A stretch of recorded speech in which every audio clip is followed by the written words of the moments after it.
Okay, I think we should be on. Let me just check a few settings. Stand by. Anything can happen in the next half an hour. Yep, is working. Let me just check the audio.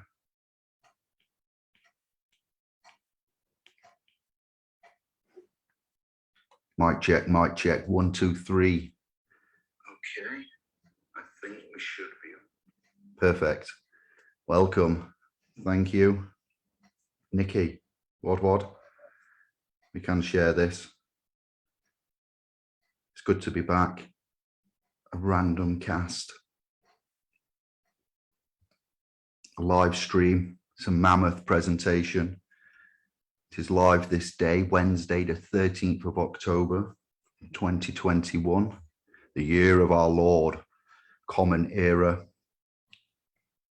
CE, AD, 12:30-ish PM GMT. So if you're watching this on YouTube after I've uploaded it, it is not live. It was live. Sorry for not giving you advance notice, but the universe has directed me to come and say hello. And I'm going to proofread a presentation for you, 28 pages, 14,200 words.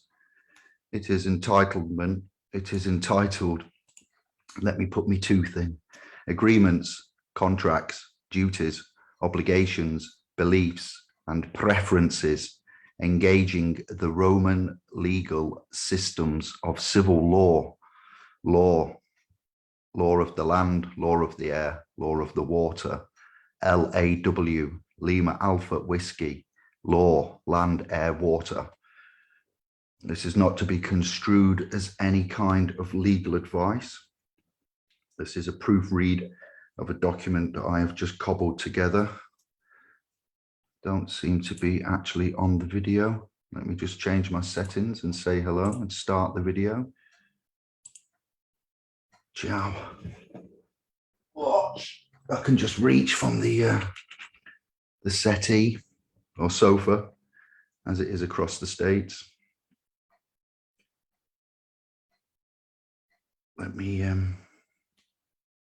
copy the link. Share to your story, share to a group, more options. Copy. I'll just tell my Telegram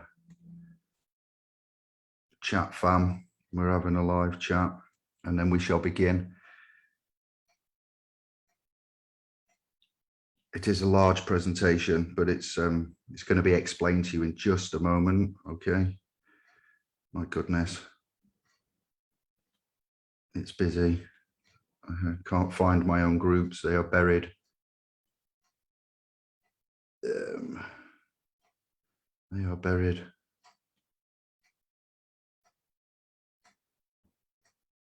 Public OpenShare.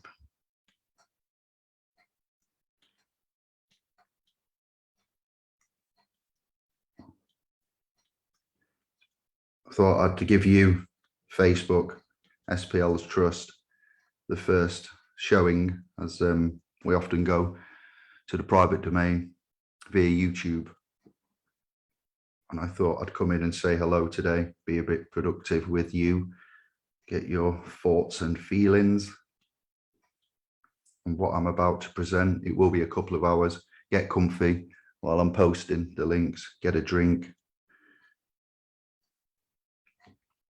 get settled, a pen and paper, and be warned, this will be downloaded and re-uploaded to my YouTube account, Indi Glow.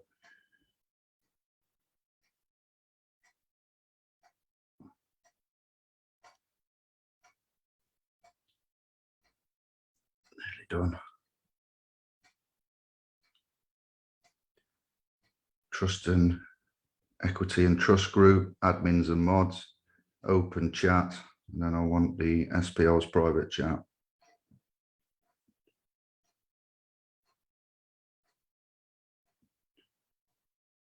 I'm going to continue on with catching up with my admin over the next few days. So if you are waiting for contact, that will be done shortly. There you get back to Facebook so I can see your comments. And then let me get the document ready.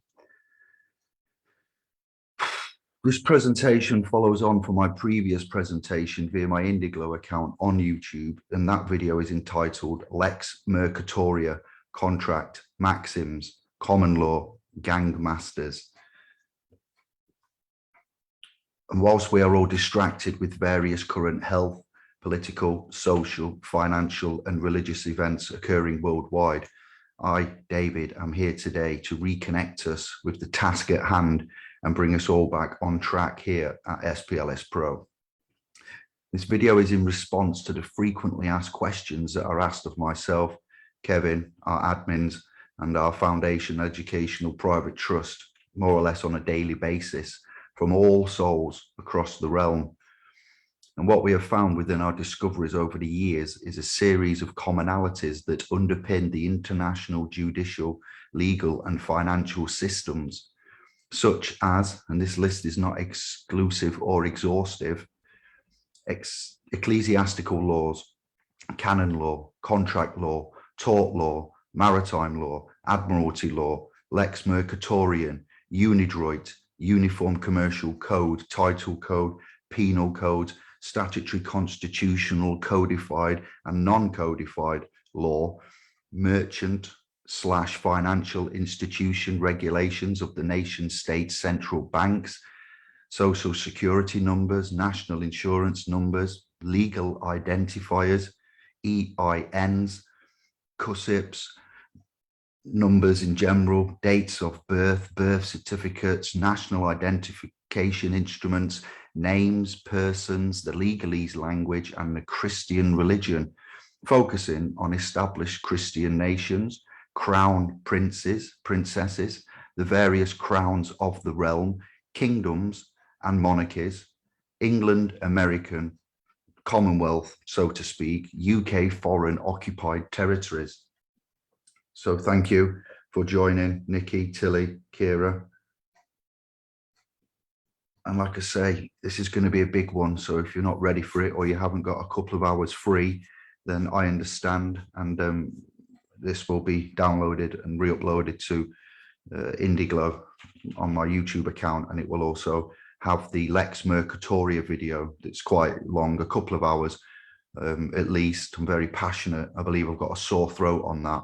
But the complexity and the density of the information, which is very relevant and critical, criteria for considerations with how we find the Londinium Templars Roman legal system, and that being based upon the New World Testament, aka the heliocentric bibliothèque, aka the basic information before leaving Earth, the Bible. I believe that was first coined by Alcoholics Anonymous, I do believe.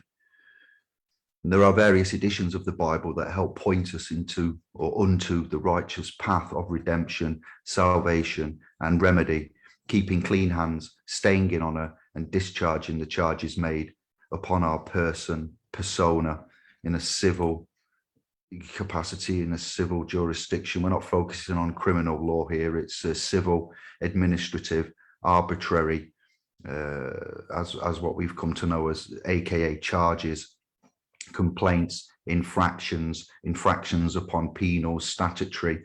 So there is an awful lot, a huge, a monolithic amount of information regarding this sleeping giant known as the legal system. And it is parts of this presentation are applicable to all centralized European, Commonwealth, foreign territories. As I've said, it is not up to date. It has been cobbled together from sources found upon our splspro domains across the last 3 years, and it will be subject to further citation and correction, amendments going throughout. But if you stick with it, if you can take this all in one chunk, then well done. If you come back and you take it in parts, you make the notes and you keep the sections of the video, the hours, the points, make a note of what I say when, and then that will make it easier for you to index the points. But unfortunately, this can't be done in 10 minutes. It's been ongoing for a very, very long time, hundreds, thousands of years, as you're going to find out. And as we get in our most frequently asked questions, issues of civil, judicial, court charges, property, title rights, charges, discharge, staying in on a conditional acceptance, I'd like to go through a bit of background and history and certain areas of which some of you, I hope most of you, will find relevant, interesting, and of some use, beneficial use.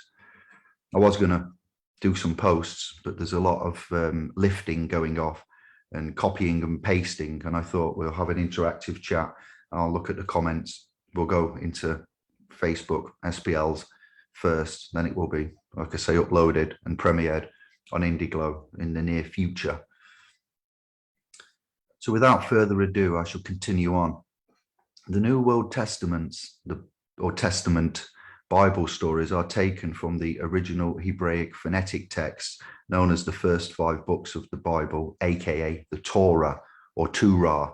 These stories are seemingly borrowed, taken from Middle Eastern pre-Christian civilizations, such as, but not limited to, but one of the big ones that we found, that mankind has found through our discoveries, the Enuma Elish. That is the story of creation before creation.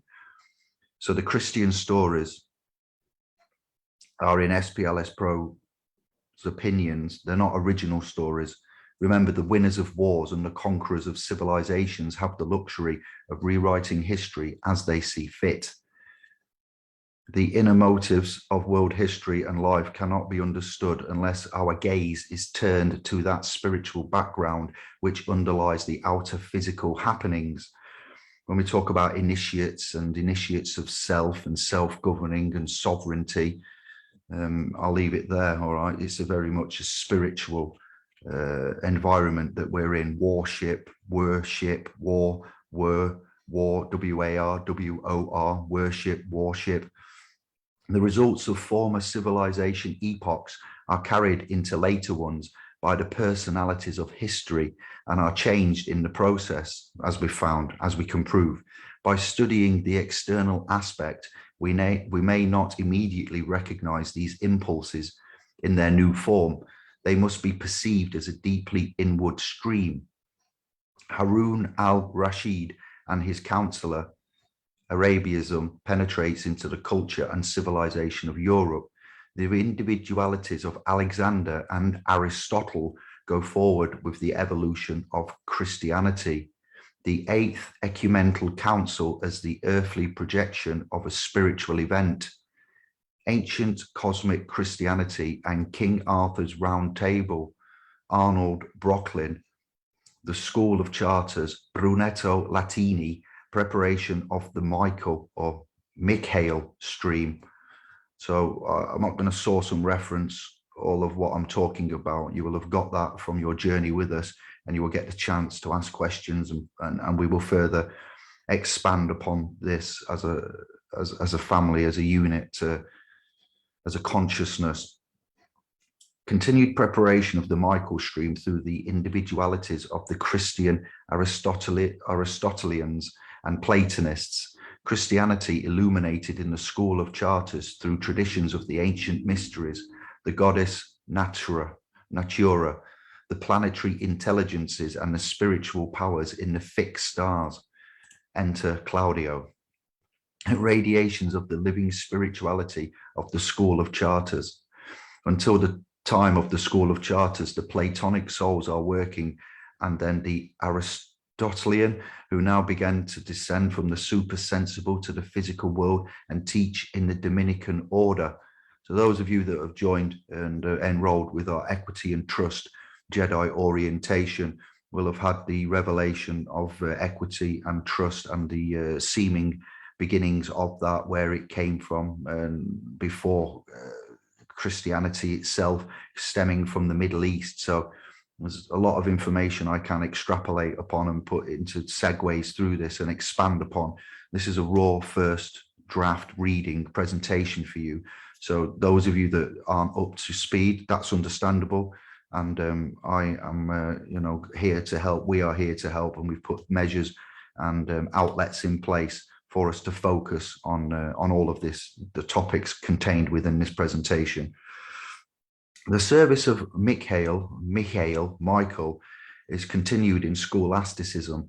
Rudolf Steiner's experiences in connection with the Cistercian order, founding of a far-spread school of Michael in the supersensible worlds at the time when, in the age of the spiritual soul, materialism took its start on earth. Two of my favorite characters within the Bible are Archangel Michael and Archangel Gabriel. Let that be said. They both are only featured when there is some serious business to be done. A twilight mood pervades the Platonism of the school of Charters, while from the supersensible school of Michael are born the impulses for the spiritual life of the future. These impulses work into the anthroposophical movement of the present time.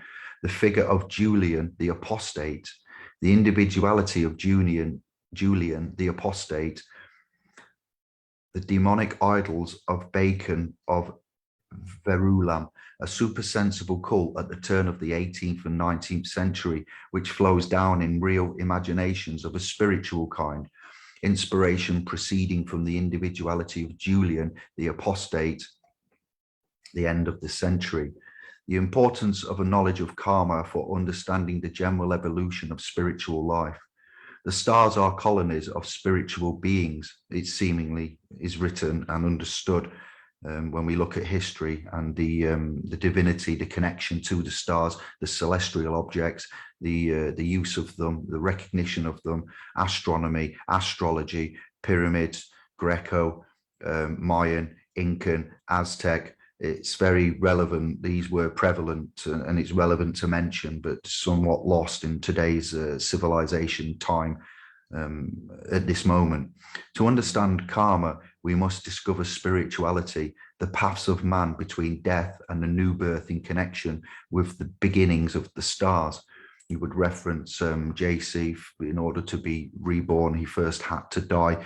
In order for any of us to be reborn, we have to go through a process, the attainment of higher knowledge, and the opening of the mind, going to the temple. Difficulties for the man of modern time in approaching a real wisdom of the stars. The rulership of Michael opens the way for spiritual investigation of man's path between death and a new birth, and the forming of his karma. Intensity of the experiences in the life after death. The figure of Strada, the battle of the minstrels in the Wartburg, Heinrich von Ofterdingen, for examples of the few individualities whose successive earthly lives, if described one after the other at the same time, give descriptions of history. A Roman philosopher belonging to the school of the skeptics at the end of the first Christian century, Cardinal Mazarini Hertling, Gregory the Great, Ernest Haeckel, the Council of Nicaea, the Hermit, the Nun, Vladimir Solivov.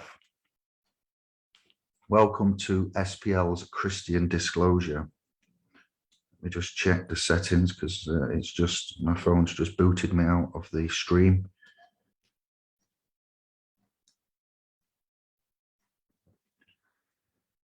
The knowledge ye are all about to learn shall end the established order of things, and new orders shall begin. splspro got faith. We don't need Bibles. Do not take the Archangel Michael. Hear this recital. It's quite vital. You shall all hold the correct equitable title. We get high on the opposite of Nitol. And the foundations that I'm going to talk about are dark and negative. Due process of law is a metaphysical cover phrase for legal concepts such as corporations, which are property rights. These corpses are supernatural entities which do not have a verifiable existence except to the eyes of a particular faith or belief system. Rules of law, that's an oxymoronic statement. There are rules and there are law. But as it is, rules of law which reference these legal concepts are theorems. Jurisprudence is a special branch of the science of transcendental nonsense. What? A cult referred from the Cabal. Courts are religious temples of such cults. So you see how spirituality, crucifixion, daily self-crucifixion, taking the Father's name in vain. There's a lot of different external areas that we've, through our discoveries, been able to bring in, so they are all relevant in their correct places. This presentation has been cobbled together in less than an hour and a half, and it should follow on and flow as it is intended. If it doesn't, I shall make amendments and then reorganize this, and then it will be presented to you as a PDF from our foundation, educational, private trust that we have here. Foundations of Law, LORE and LAW, as follows. The Judeo-Christian Bible tells a wonderful story. It is, in fact, often referred to as the greatest story ever told. And so it is.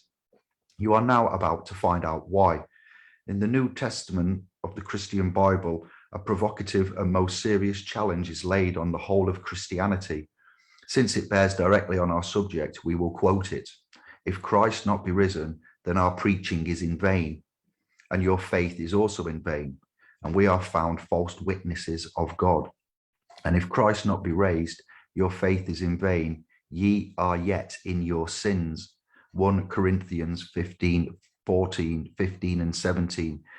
In the New Testament, there is a warning given to all who would build a house. Namely, before you lay the foundation, find out what the foundation itself will rest on, solid rock or sand. The reason is obvious, or said another way, you need to stand under the foundation to get a true understanding. So what we are doing here is standing under the foundation before we attempt to look at, consider building a house. What type of house? We are housed in a vessel, a soul, a consciousness, a spirit, etc. There are very various forms of houses, and your foundations, what your belief systems are on, may or may not be based on true facts, or they may be based on a belief. And so when we talk of foundations, let us closely examine the original conceptual foundations of the faith, and then decide if Christ not be risen. And in order to do that, we must go back not 2,000 years to the birth of Christ, the alleged birth of Christ, which I view as an event. Perhaps it was justice that died on the cross, not so much Jesus. But we must go back 8 to 10,000 years, perhaps 16,000 years, Göbekli Tepe, and furthermore, to the birth of modern man. For when one seeks to establish foundations, one must begin at the beginning. Remember, when Jesus spoke the truth to his accusers, he would justify himself by quoting law. Firstly, he would quote God's law, and then after quoting God's law, he would often quote the accuser's law and use that against them as well. It is written in one of the Encyclopedia Britannicas that legal is the undoing of God's law. I haven't exactly found that exact Britannica and the reference within that, but I believe that's where that statement comes from. For example, Jesus would say, "Did ye never read in the scriptures?" and then quotes God's law. Do you see? Discovery has shown us the bridge between the linguistic codes, the codex, the phonics, the subtext, the text written in the Bible, and what is written in the London Templar legal code. It is never crossed while educating the masses or indoctrinating the masses. In England, in Britain, church and state are indeed one and cannot be separated. Unlike in America, where you have the separation of that in, America, the USA incorporated. For the authority of all law is based on God's authority ceded to womb man, human.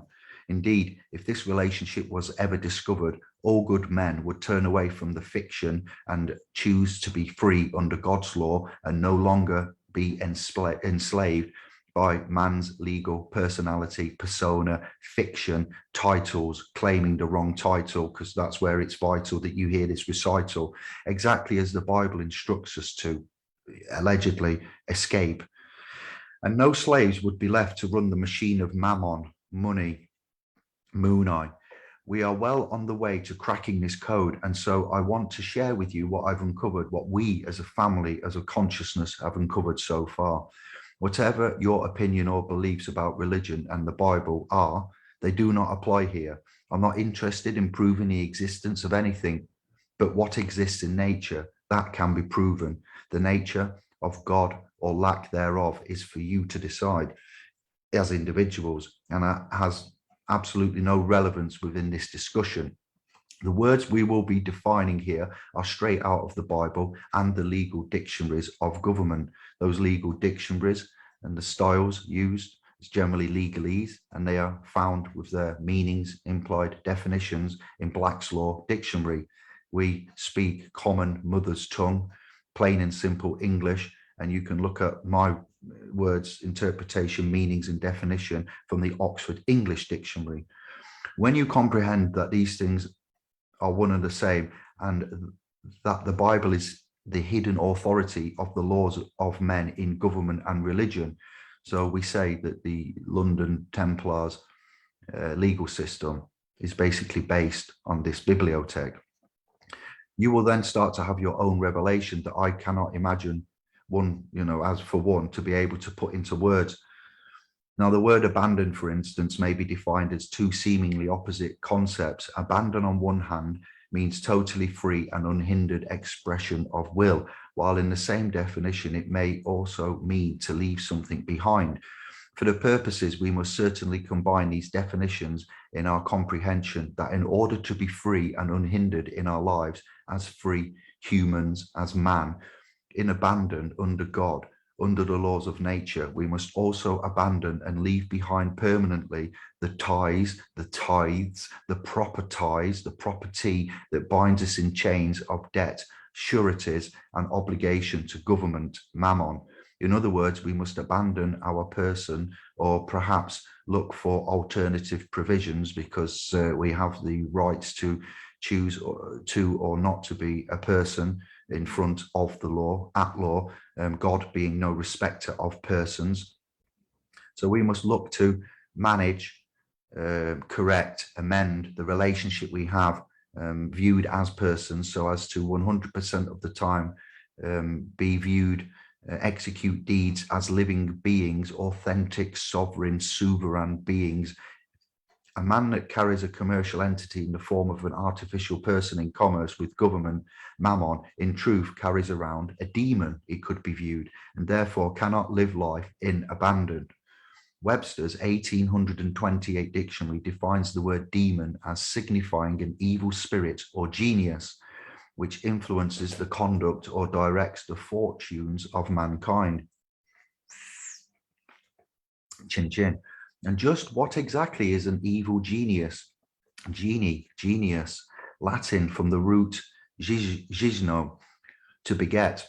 Among the ancients, a good or evil spirit or demon supposed to preside over man, or over a man's destiny in life, that is to direct his birth and actions and be his guard and guide.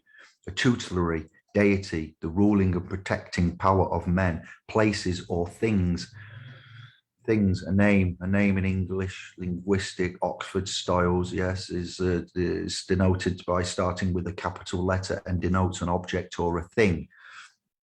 Nom, nombre, hombre, names. This seems to be merely a personification of the particular structure or bent of mind or ment which a man receives from nature, which is the primary signification of the word. The peculiar structure of mind or ment which is given by nature to an individual, or that disposition or bent of mind which is peculiar to every man and which qualifies him for a particular employment, a particular natural talent or aptitude of mind, for a particular study or course of life, as a genius for history, for poetry or painting, strength of mind, uncommon powers of intellect, particularly the power of invention. In this sense, we say Homer was a man of genius, hence a man endowed with uncommon vigor of mind, a man of superior intellectual faculties. Shakespeare was a rare genius, it is said. Webster's 1828. An evil genius, demon, might be one who, let's say, creates a doctrine of Christian religion that goes completely against the teachings of the character of Christ Jesus, Jesus Christ.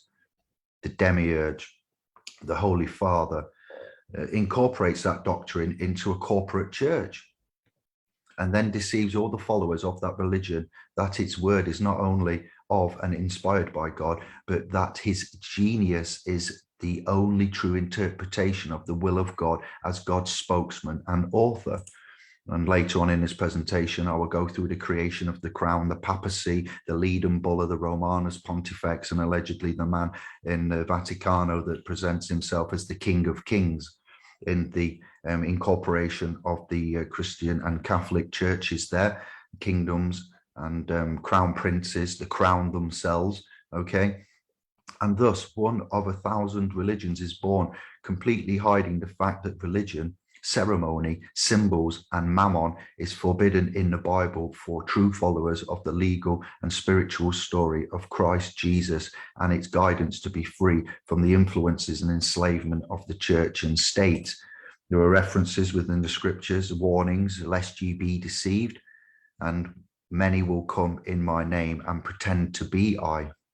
And rest assured here that a demon genius needs no wings or horns or claws, red man, beast, bull, horned one, as depicted in ancient artifacts.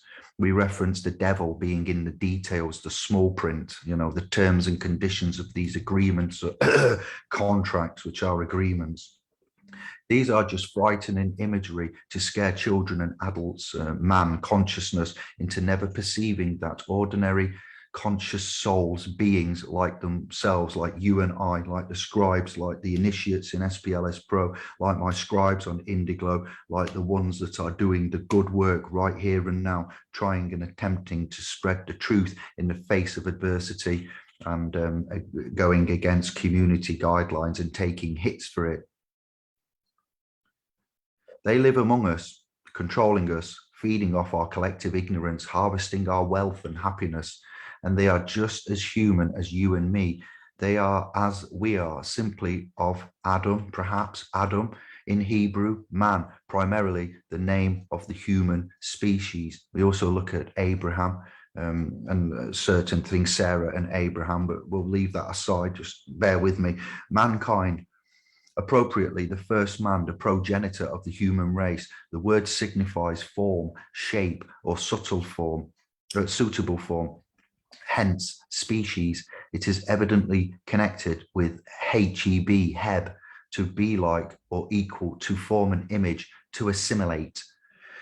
When the senses of likeness, image, form, or shape a body, like see man, Webster's 1828, as we can read here, and within the Bible coordinates, the word Adam is plural, and it is representative of all mankind as a species. But more importantly, it represents within the Bible the status of mankind before being enslaved by diminishing legal statuses, names such as person, British, UK citizen, American citizen, debtor, or slave. Yet what does your priest sell to you every Sunday, hoping you never learn the true language of the Bible, of the state of the as kings, that Adam should be anthropomorphized as a single man? I do not claim to be a genius and would avoid any demon that claims such notion for him or for herself. For that is just a false title, not of nature. I have no religion to sell you, my initiates of self and law, and I want none of your money or your pledged oath in exchange for the sharing and our continued sharings of works and Christian disclosures and the discoveries that we make. We accept donations for those that would like to give, and we require nothing of nobody. We give it freely in the hopes of breaking away the supposed mystery of the Bible and revealing what it truly is to be free and live in peace among all men under its teachings. You will not need to pay £2,000 for information to claim your sovereignty. You will not need to pay £5,000 thereabouts, or £10,000 for creations of trusts. We do not sell trusts. We teach you the information for you to be able to use and express and correct titles, relationships, and trusts yourself, title property correction, and for you to be able to express trust and get property, assets, belongings held on trust for yourself. For all womb men must know these words or be permanently stuck in their already existing bondage to the religion of church and state. Ultimately, church and state are seemingly the same thing, where nowadays one is incorporated with the other, laughably calling themselves non-profits, not for profit. How prophetic. Perhaps non-profits would be more like, in short, I want to help you to save you from your fictional selves. I want you to consider and stop taking part in your own demonic possession of an artificial people. Remember the popular axiom that possession is 9/10 of the law? Well, this really means that the law is worthless unless you possess and appear by name as the person belonging to government, recognized by government, the legal fiction that the government's fictional laws only apply to. You see, the laws of men do not apply to you unless you claim and possess man's fictional demon citizen. We call them manuscripted, laws there, not LORE, LAW, codified, secular, as your person. 9/10 of man's law, in other words, is only applicable to the government's own recognizable property, crown, estate, copyright property. Man has seemingly become insensitive and self-interested to the point of selflessness and not selflessness, to a point that we neglect our children and treat them, procreations, and treat them as if they are stray dogs due to a lack of money, credits, food and water. And in some countries at present, that is true. Right now, we are looking at devastation caused by natural disasters, such as the weather's inability to maintain a constant seasonal climate. We've had the coldest May here on Anglo terra firma since 1959. That is undoubtedly affecting plants' productivity and insects' lives' habitats. If this continues as is and is left unchecked and unbalanced, it will no doubt decrease mankind's population substantially. Argumentatively, the world, the sun, the solar grand minimum, and the cycles, the cyclical cycles of the realm, the universe, the solar system may just go through transient cycles, and there may not be anything to worry about at all. So that's a little bit of an old post, but it needs a little bit of consideration, and it's food for thought. It's nothing set in stone, 50-50.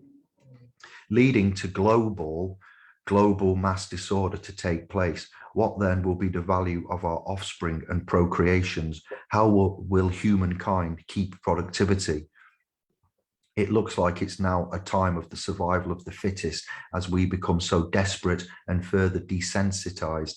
Humankind's present behaviors and actions that are presently being displayed show how insensitive some of us already have become over the last 24 months. Thousands of our procreations, offspring, are dying every day. Why? Due to hunger and lack of basic essential rights, that being food, water, and shelter. These are, at the very basic level, universal and fundamental, inalienable, unalienable human rights. Left unbalanced and unchecked, we are heading to a complete collapse. That is why splspro.com is intervening as you see us do, not for secure party creditor and treasury direct account access. Each one of our problems that we come across are 1 in a million of the same horrific problems that have encompassed mankind. Your town, county, city, and/or state is one of countless others in the same boat. The boats, ships, ship are being sunk legally and non-lawfully. Legal is the undoing of God's law. Man's lawful existence and solace has and continues to be legally invaded by the devil's armies. Man's one true currency is trust. My word, your word is our bond. Children, assets, procreations, our diamonds, our gold, our reserves, our valuable assets. Man's one true treasure then is our procreations, offspring.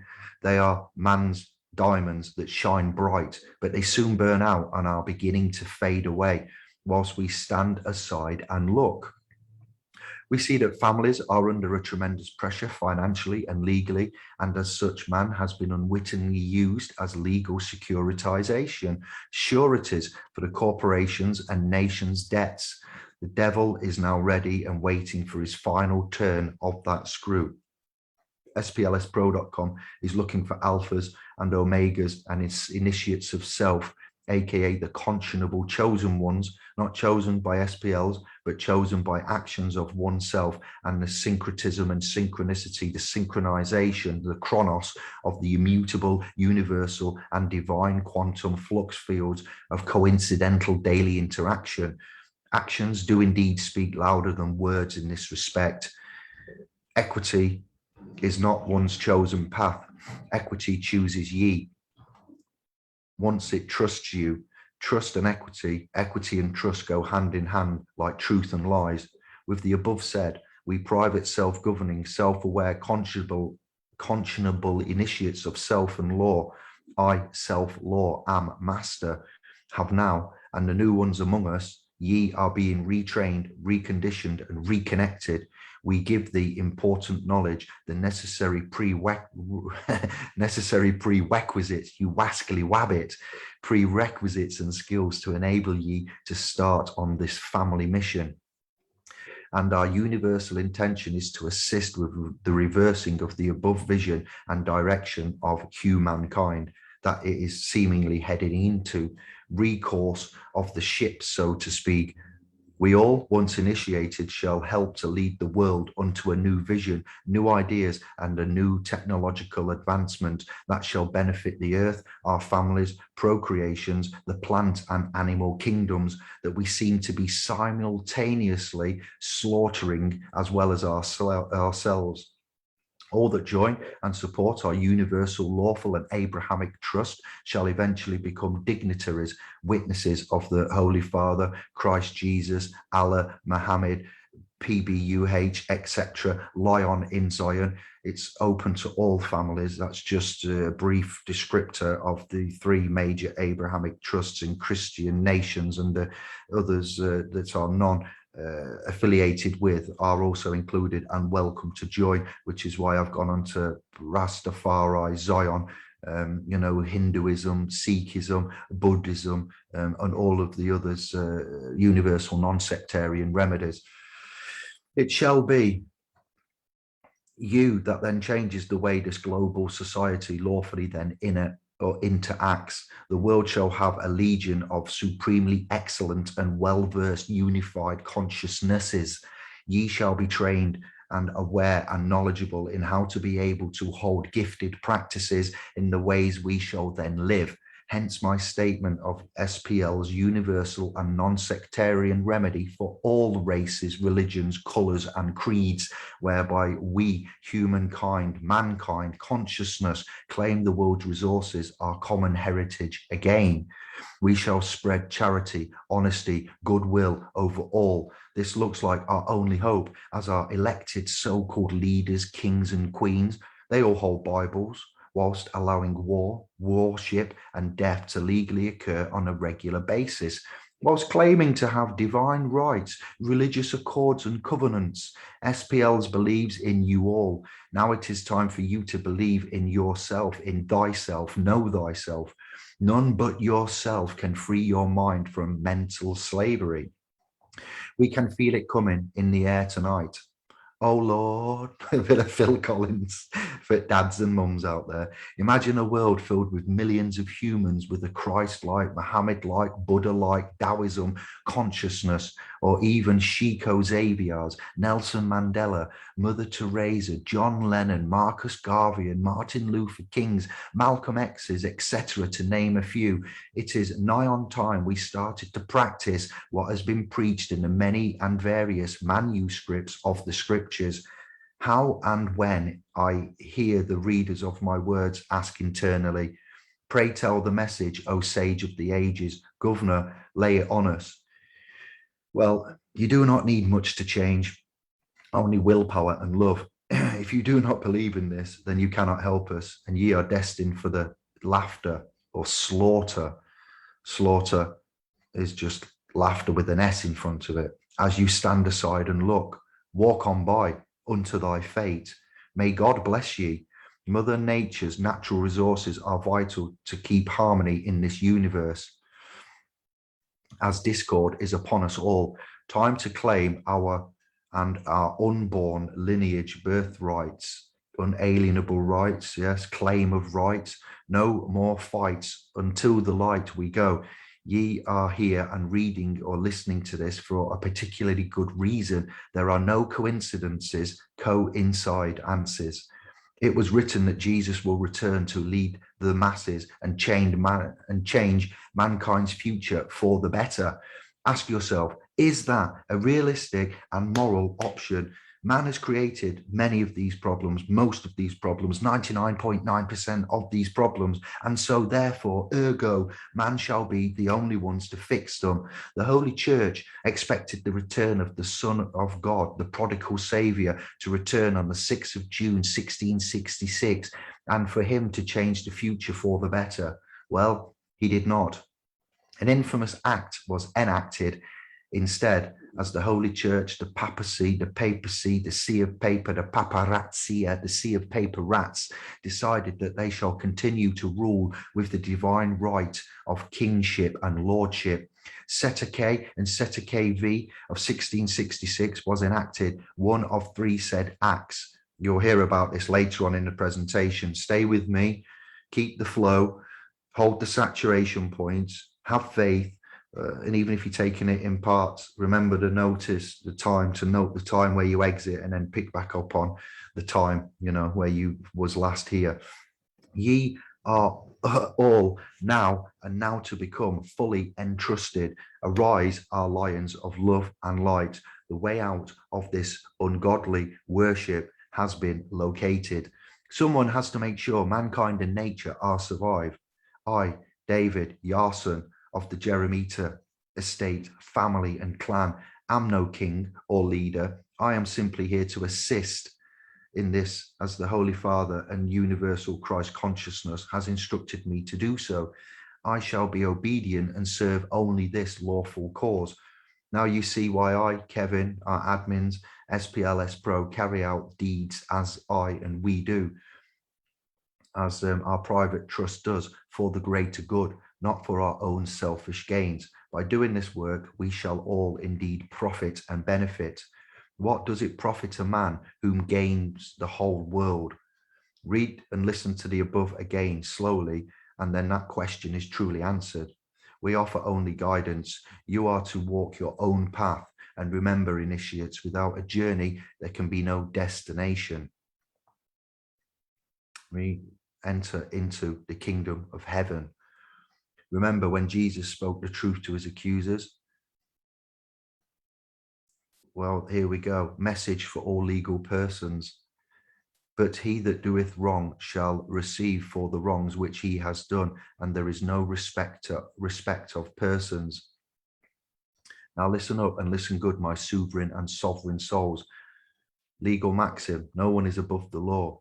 Legal maxim, commerce by the law of nations ought to be common and not to be converted into a monopoly and the private gain of a few. In commerce, truth is sovereign. Exodus 20:16, thou shalt not bear false witness against thy neighbor. I think that's Psalms 117:2. For his merciful kindness is great toward us, and the truth of the Lord endureth forever. Praise ye the Lord. Matthew 6:33, but seek ye first the kingdom of God and his righteousness, and all these things shall be added unto you. John 8:17, it is also written in your law that the testimony of two men is true. So in the legal London Templar system, two testimony witnesses in a high court for evidential purposes mean that two witnesses make a fact. When we say the legal system is based upon the Bible, we have evidenced this time and time again, and we continue to do so. It is also written in your law that the testimony of two men is true. John 8:32, and ye shall know the truth, and the truth shall make you free. John 8:36, if the Son therefore shall make you free, ye shall be free indeed. For we can do nothing against the truth, but for the truth. Ephesians 8:25. Wherefore, putting away lying, speak every man truth with his neighbor, for we are members of one another. 26. Be ye angry and sin not. Let not the sun go down upon your wrath. Annexure 10 biblical maxims of equity, Bible KJV 16:11. The Council of Hippo, AD 393, and the Council of Carthage, AD 397, also affirmed the same 27 books as authoritative. The councils followed something similar to the following principles to determine whether a New Testament book was truly inspired by the Holy Spirit. Was the author an apostle or have a close connection with an apostle? Biblical canons, canon law, canonization of the Bible, biblical canon. A biblical canon or canon of scripture is a set of texts or books which particular religious community regards as authoritative scripture. Now, there are Tibetan canons as well. I have released and brought to you amongst one of the first consciousnesses, not the first, Rudolf Steiner, Neville Goddard, Helena Blavatsky, well before me, Tibetan Buddhism and Tibetan canons, as referenced by Rudolf on Madame Helena Blavatsky. Canons were in existence prior to what we're talking about here. Do unto others as you want done unto yourself. Love thy neighbor, coming from the philosopher from Far East Asia known as Confucius. I rest my case. The English word canon comes from the Greek, I wish I could say that, but I can't, meaning rule or measuring stick. Christians became the first to use the term in reference to scripture, but Eugene Ulrich regards the notion as Jewish. Development of the Christian biblical canon. The first council that accepted the present canon, the Canon of Trent, was the Council of Rome, held by Pope Damascus I in 382. A second council was held at the Synod of Hippo, 393, reaffirming the previous council list. A brief summary of the Acts was read and accepted by the Council of Carthage, 397, and the Council of Carthage, 419. The canonization of the Bible. The canonization of the Bible is part of a series, The Origin of the Bible, which explains canonization. Now, boats use cannons for defensive measures as well. A cannon is a weapon, can be interpreted as Santos Bonacci, Jordan Maxwell, to name a few of the areas of discovery that have led up to this point for our Christian disclosure and discovery. The process by which the Bible was accepted as the canon, both Old and New Testament. The Chalcedon Council merely affirmed what had already been clearly established in 451 AD. Canonization of the Bible and what we should be reading. Now we look at the King James 1611 authorized Bible and Apocrypha. If you want a Bible equipped with many of the Apocrypha's books and the Old and New Testament books, a King James 1611 Bible is perfect. That one followed on from the 1599 Geneva Bible. That's what the King James Bible replaced. So also have a look at the 1599 Geneva Bible. The 1611 Bible is perfect. It has 14 Apocrypha books that were originally a part of the King James Bible. Also check out the Ethiopian Bible in your discovery and research as well. How we got our Bible. Christian history. 397, Council of Carthage, establishes Orthodox New Testament, canon, 27 books. Circa 400, Jerome translates the Bible into Latin. This Vulgate becomes the standard of the medieval church. To use a legal name is legal fraud explained. The trick is to distinguish within the Bible when the law is of nature and God and when it is of man acting as God and vicar. Many or most of the mentions of God and Lord in the Bible referred to the kings who claim to rule as God on earth in Christ's departure until his return. The Bible switches between capitalized God and little God, Lord and Lord. Split titles are referenced here. To accept, reserve, or exempt as where a statute saves vested rights, to toll, poll, or suspend the running or operation of, as to save the statute of limitations. Not to be saved is to stop acting or impersonating something else that is not under God in nature. Note, not start that again. Note, to be saved is to stop acting or impersonating something else that is not under God in nature. To cease to be an artificial person is saving yourself and acting under under God, the Creator, the Holy Father, the one consciousness, and in nature again, becoming a true believer of sorts. Christian religion will tell you that you can be saved and still be a citizen fiction person. Religion seeks to control you through fiction under the doctrine of law of the land. Government is religion. This doctrine is contrary to the nature of life itself. A person is not natural. Thus, by default, is contrary to God. Either save yourself under God or remain a debtor person subject to man. Again, you cannot serve two masters. You must choose between the Creator, the Most High, God, and Mammon. To be born again is to quit using the artificial person, or to quit being known. See, I told you it's subject to edits. They are a lot of posts brought together as one presentation across the lineage of our existence since our founding in 2015. Okay, so to be born again is to quit using or quit being referenced and known and identified as an artificial person, and perhaps seek alternative provisions and be reborn unto this life on earth. That's all.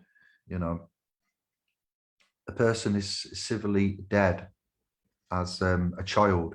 You are civilly dead and inactive. You know, we need to look at how we become civilly inactive, civilly dead and inactive, no longer a volunteer. We shall look to move into equitable realms, and we are a long way from where Broseph John of the Harris family left us. To avoid being injured, brought into man's fictional realm, we must consider how we now manage our fictional person to ensure arbitration from that realm. The legal realm can only exist within man's realm. Without God, there be no man. Without man, there'll be no fiction of man. This is a legal concept, and it requires not your belief in any doctrine. Abjuration. Abjuration is the solemn repudiation, abandonment, or renunciation by or upon oath, often the renunciation of citizenship or some other right or privilege. The term comes from the Latin abjurare, to forswear. It is also interesting to know that when you look up the word birth in the Dictionary of Law, 1889, it tells you to see abandon. The word abandon in section 2 is defined by a Dictionary of Law, 1889, using these exact words. The act of a parent in exposing an infant of tender years, usually under 7, in any place with intent wholly to desert it. Based on the definition in the previous paragraph, when one's mother gave life to us and born us, aka gave birth to us, and our parents signed the birth certificate with our legal names upon it, calling and name, they unknowingly agreed to abandon you. There is an exchange unbeknown to mum and dad, title rights, an event is happening, and at that event, you know, man cannot be registered at all, but the citizenship is created. There is a second coming. This allows the state to claim, one, the titles as its property and ship, citizenship, you, to the land of the legally dead, legal fictions, estate, personas. Watch my video entitled Birth, B-I-R-T-H, Birth, B-E-R-T-H, and Stillbirth. It is entitled Inclusio Unis Est Exclusio Alterius. The commercial maxims of law.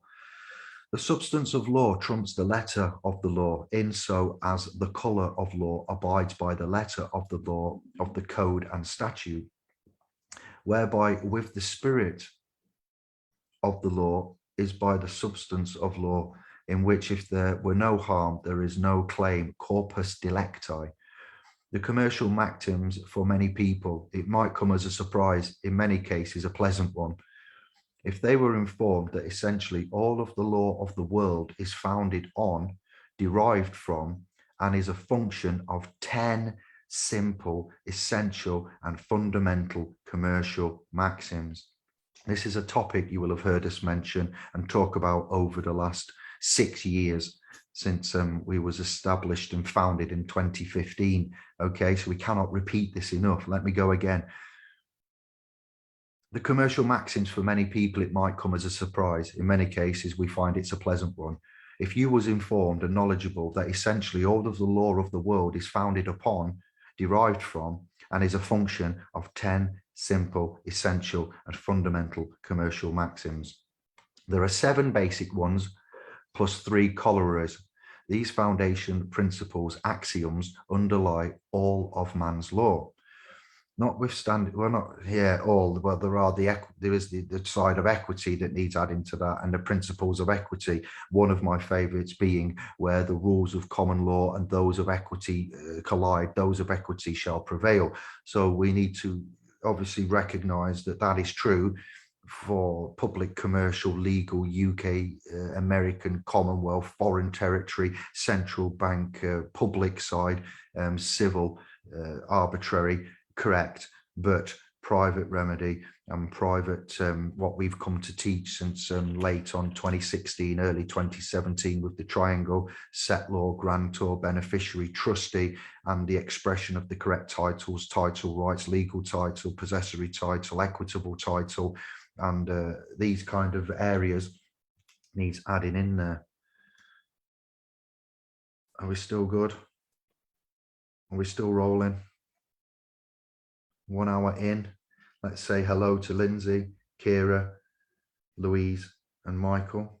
I can't see many comments there. Bless up and thank you for joining today. Feel free to share. Put it in places where you may find others benefit from this. And I shall continue on. An hour in, page 8 of 28. So we're a third of the way through for those that are finding it intense. Although the dazzling complexity and ever-changing forms, parameters, and labels obfuscate this fact, the essence of the matter remains intact. The commercial maxims constitute the basic rules involved in preventing and resolving disputes, including relating in life and commercial affairs, as if disputes might arise and written proof of one's position in time and content must be securely established. Although commerce is usually thought of as buying, selling, and trading, all of man's interactions with his fellow man are considered as being commerce, commercial intercourse. Commerce encompasses all relationships between people. Black's Law Dictionary, 5th edition, for instance, defines commerce as follows. Commerce, the exchange of goods, productions, or property of any kind, the buying, selling, and exchanges of articles. Intercourse by way of trade and traffic between different peoples or states, including not only the purchase, sale, and exchange of commodities, but also the instrumentalities and agencies by which it is promoted, and the means and appliances by which it is carried on, and transportation of persons as well as goods by both land and sea. Also, interchange of ideas, sentiments, etc., as between man and man. Page 244, the commercial maxims codify the fundamental principles, maxims of law and commerce upon which man's law and governments have operated on this plan ET for at least the past 4,000 to 6,000 years. And I say there's a 16,000 year and possibly 18, 20,000 year lineage since the beginning of civilization. That's what we reference there. We go into various antiquities, areas, annals of history, and we find this to be true.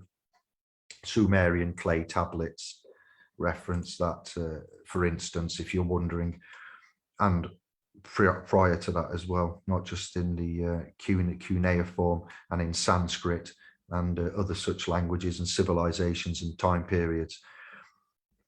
They constitute, as it were, the rules of the game. Part of the grief of mankind today is that the vast overwhelming percentage of the populace does not know the basic rules of the game they are playing, and hence are incapable of playing it and will always lose.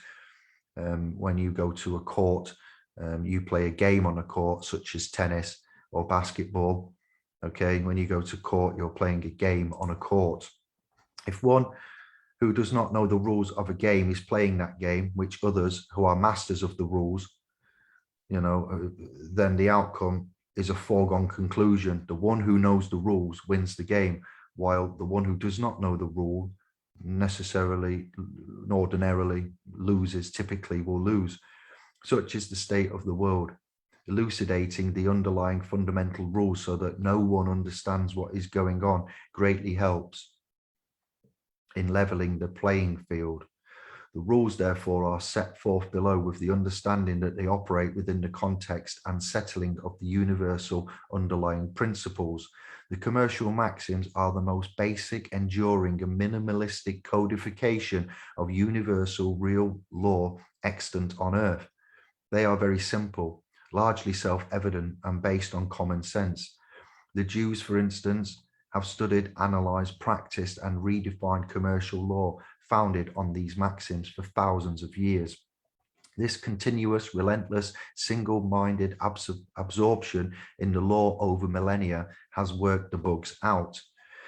Every angle, facet, ramification, application, and nuance of practice of the commercial law has been seasoned over time and is deeply and thoroughly known by those who own, run, and rule the world.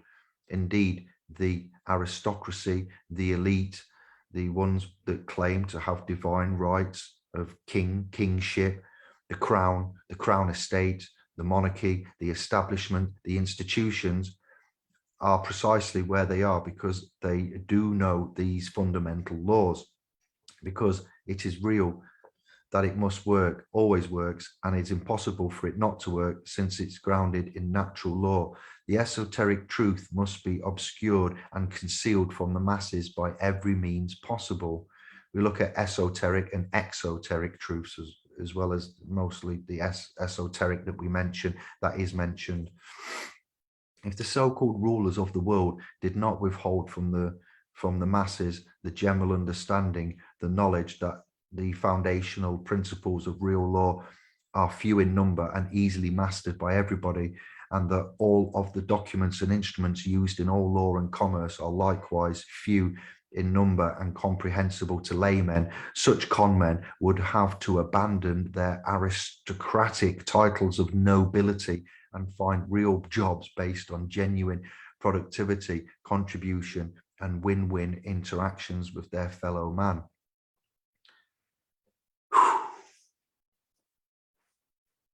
So let's breathe a minute.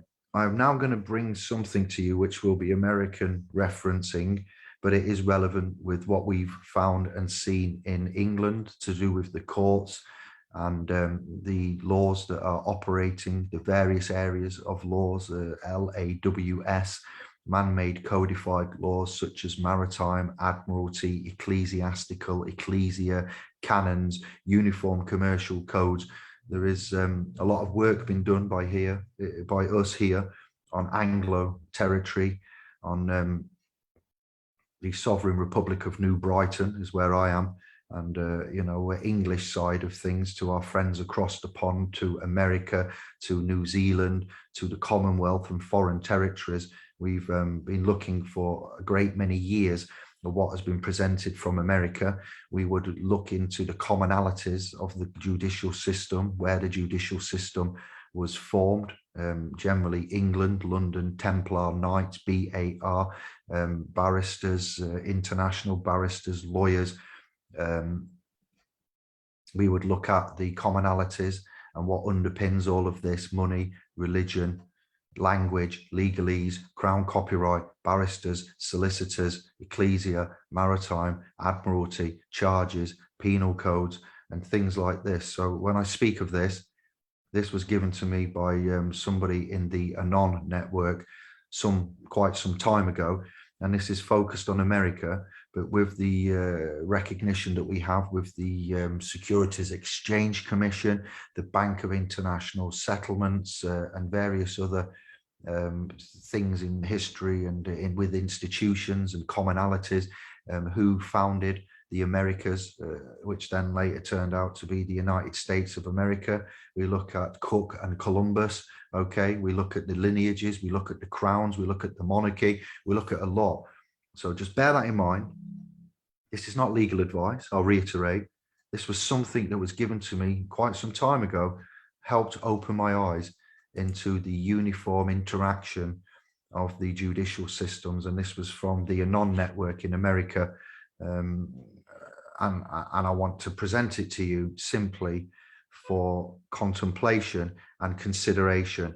It will need amendments to it, but Yusuf L is one of the only mans that I've heard articulately talk about this on high frequency radio. And what I've done with my diligence and research, what we've done, what you've done, what we've done together has helped confirm or deny what is about to be given to you here. So this is American, all right, but it's relevant, and we have our own way of accepting, conditionally accepting and discharging and charging, looking at bills of exchange, international bills of exchange, Geneva, international monetary systems, charges, courts, languages, attorneys, district attorneys, plaintiffs, claimants, defendants, and the processes of the court system, and the tierages of the court system, and the dual streams of law that run simultaneously, parallel, side by side. So with that disclaimer said, I'm going to carry on. In order to win at court, you have to consider redeeming the bond. Auto Crisp, QSIP, Delta Tango Charlie Charlie DTCC, as it seemingly is all about bonds. What the courts are doing, or seemingly doing in these courts, looks to be about bonds, bondage, surety, charges, certificates. When you possibly consider to go into a courtroom after you've been arrested, you've got no choice, you're remanded in custody and dragged up by force, they may perhaps use two different sets of bonds. They may fill out a bid bond. The United States District Court uses allegedly 273, 274, and 275 SF standard forms. Standard Form 273, Standard Form 274, and Standard Form 275. This is the United States District Court. So we have been told, again, open for conjecture, interpretation, not set in stone, not legal advice, consideration, and food for thought. Several years old, this information, and I've just brought it out for consideration. There is seemingly another set of bonds, and they are all put out by GSA, General Services Administration. GSA Form SF24 is allegedly the bid bond. Everyone should try to at least have a copy of the bid bond. The performance bond is SF25. The payment bond is SF25A and put out by the GSA. So we've also talked about birth certificates, certificates of birth, the clerk having bonds open, the Cester KV trust, and certain things like this within England and America. Okay, so that needs to be put out right there as well. There is a correlation between the two different land masses and jurisprudences and how they operate. What's seemingly going on in the courtroom is that they are suing you for a debt collection. We look at debtor and creditor parties. We are not the defendant. We are a party. We present as a party, you know, so we do things differently, and we've evolved somewhat since this was initially given to me, but we'll continue on. If you look at these bonds, every one of these bonds, the bid bond, the performance bond, and the payment bond, search those words. That will help you understand, understand, and overstand what possibly could be going on. They all seem to have a penal sum attached to them. The reason for the penal sum is if you don't pay back the charges or debt, you will go into default judgment, or we look at summary judgment as well as default judgment. This is what's seemingly going on in the courtroom. That is why all are sitting in prison wondering what's going on. If you go in and argue jurisdiction or refuse to answer questions that the banker, bench, judge, arbiter, or the court addresses to you, they will most likely find you in contempt of the court and they will issue a summary judgment or default judgment. You need to know how to do business correctly, which is what we've learned to do. What they do is they arrest you, they hold you, charge you, basically until the suit has been completed. Once they get default judgment on the legal person because of your failure to discharge the charges, or as it was previously said, pay the debt, they will then put you in prison. The district attorneys are there to create a smokescreen. What attorneys at law have been trained to do is lead us into dishonor or default judgment. Then the court can put you into prison. They shall sell your default judgment. Look at the difference between jail and prison. What they do, what do they sell it to? How do they sell it? Believe it or not, the US District Court looks like they buy all of these state court judgment. I don't know why no one has found this out before. There are about 300 reinsurance companies that buy these bonds. They are all insurance companies. These are the people that are buying these bonds. When you went into default judgment, and they cannot buy the bonds unless they are certified by the Secretary of the Treasury. So we also look at the Secretary of State. We look at the Treasury Department in England. You know, we make correlations to America and England, and we make the necessary comparative adjustments within the language and the setup of the state. So when I say it's applicable to America only, yes, it is, but it helped us do a lot of work and research and discovery with what we was doing over here at the time this was presented to us. What they are seemingly doing with these bonds is they have regulations governing these bonds. There are many thousands of regulations that govern these bonds, instruments, commercial paper, negotiable instruments. Anything that has a signature on it is a negotiable instrument under the Uniform Commercial Code, which then is the Lex Mercatorium. It's the mercantile civil law. The reason that they use Lex Mercatorium in the courtroom is because every one of us are merchants or considered merchants at law. And merchants at law is anyone who holds themselves out to be an expert. Because we use commercial paper on a daily basis, commercial paper, central bank issued reserve notes, promissory notes, you are considered to be an expert or banker. This is also why they are not telling you what is really going on in the courtroom. You are presumed to know this stuff because you hold yourself out to be an expert by using commercial paper every day. I have another video that I'm going to put in the description and the comments of this video alongside Lex Mercatoria, which is my bills of exchange, promissory notes, bills and notes, and explanation of what we're talking about here as well. Every time we put a signature on a piece of paper, we are creating a negotiable instrument. Some are non-negotiable and some are negotiable. Every time you endorse something, you are acting as an accommodation party or an accommodation maker under UCC 3-419. An accommodation party is anyone who loans their signature to another party. Reference UCC 3-419. It tells you what an accommodation maker is and what an accommodation party is. We look at UCC 1 section and we look at UCC 3 section in particular out of all of the Uniform Commercial Codes. 1 is very interesting. I'll leave it there. And 3 is to do with negotiable instruments and financial instruments and things such as reservation, contracts, rights, such things as performance in general. When you loan your signature to them, the signature is also known as the equitable asset. The birth certificate would be known as the equitable instrument. So when you loan a signature to them and you sign with full public commercial liability, they can then rewrite your signature on any document they want. And that's exactly what they're doing, allegedly. When the federal courts are what the federal courts are doing is that they are buying up these state court default judgments called criminal cases to cover up what they are doing. Actually, they are more than likely, as we've found, civil cases. If you read Clark's praxis, you find that what they call criminal is all civil. They just call it, label it criminal to cover up what they're doing. If you don't discharge the charges or pay the debt, you are more than likely going to be imprisoned, bottom line. Everybody is feeding off the prison system. All of the major corporations are feeding off the prison systems.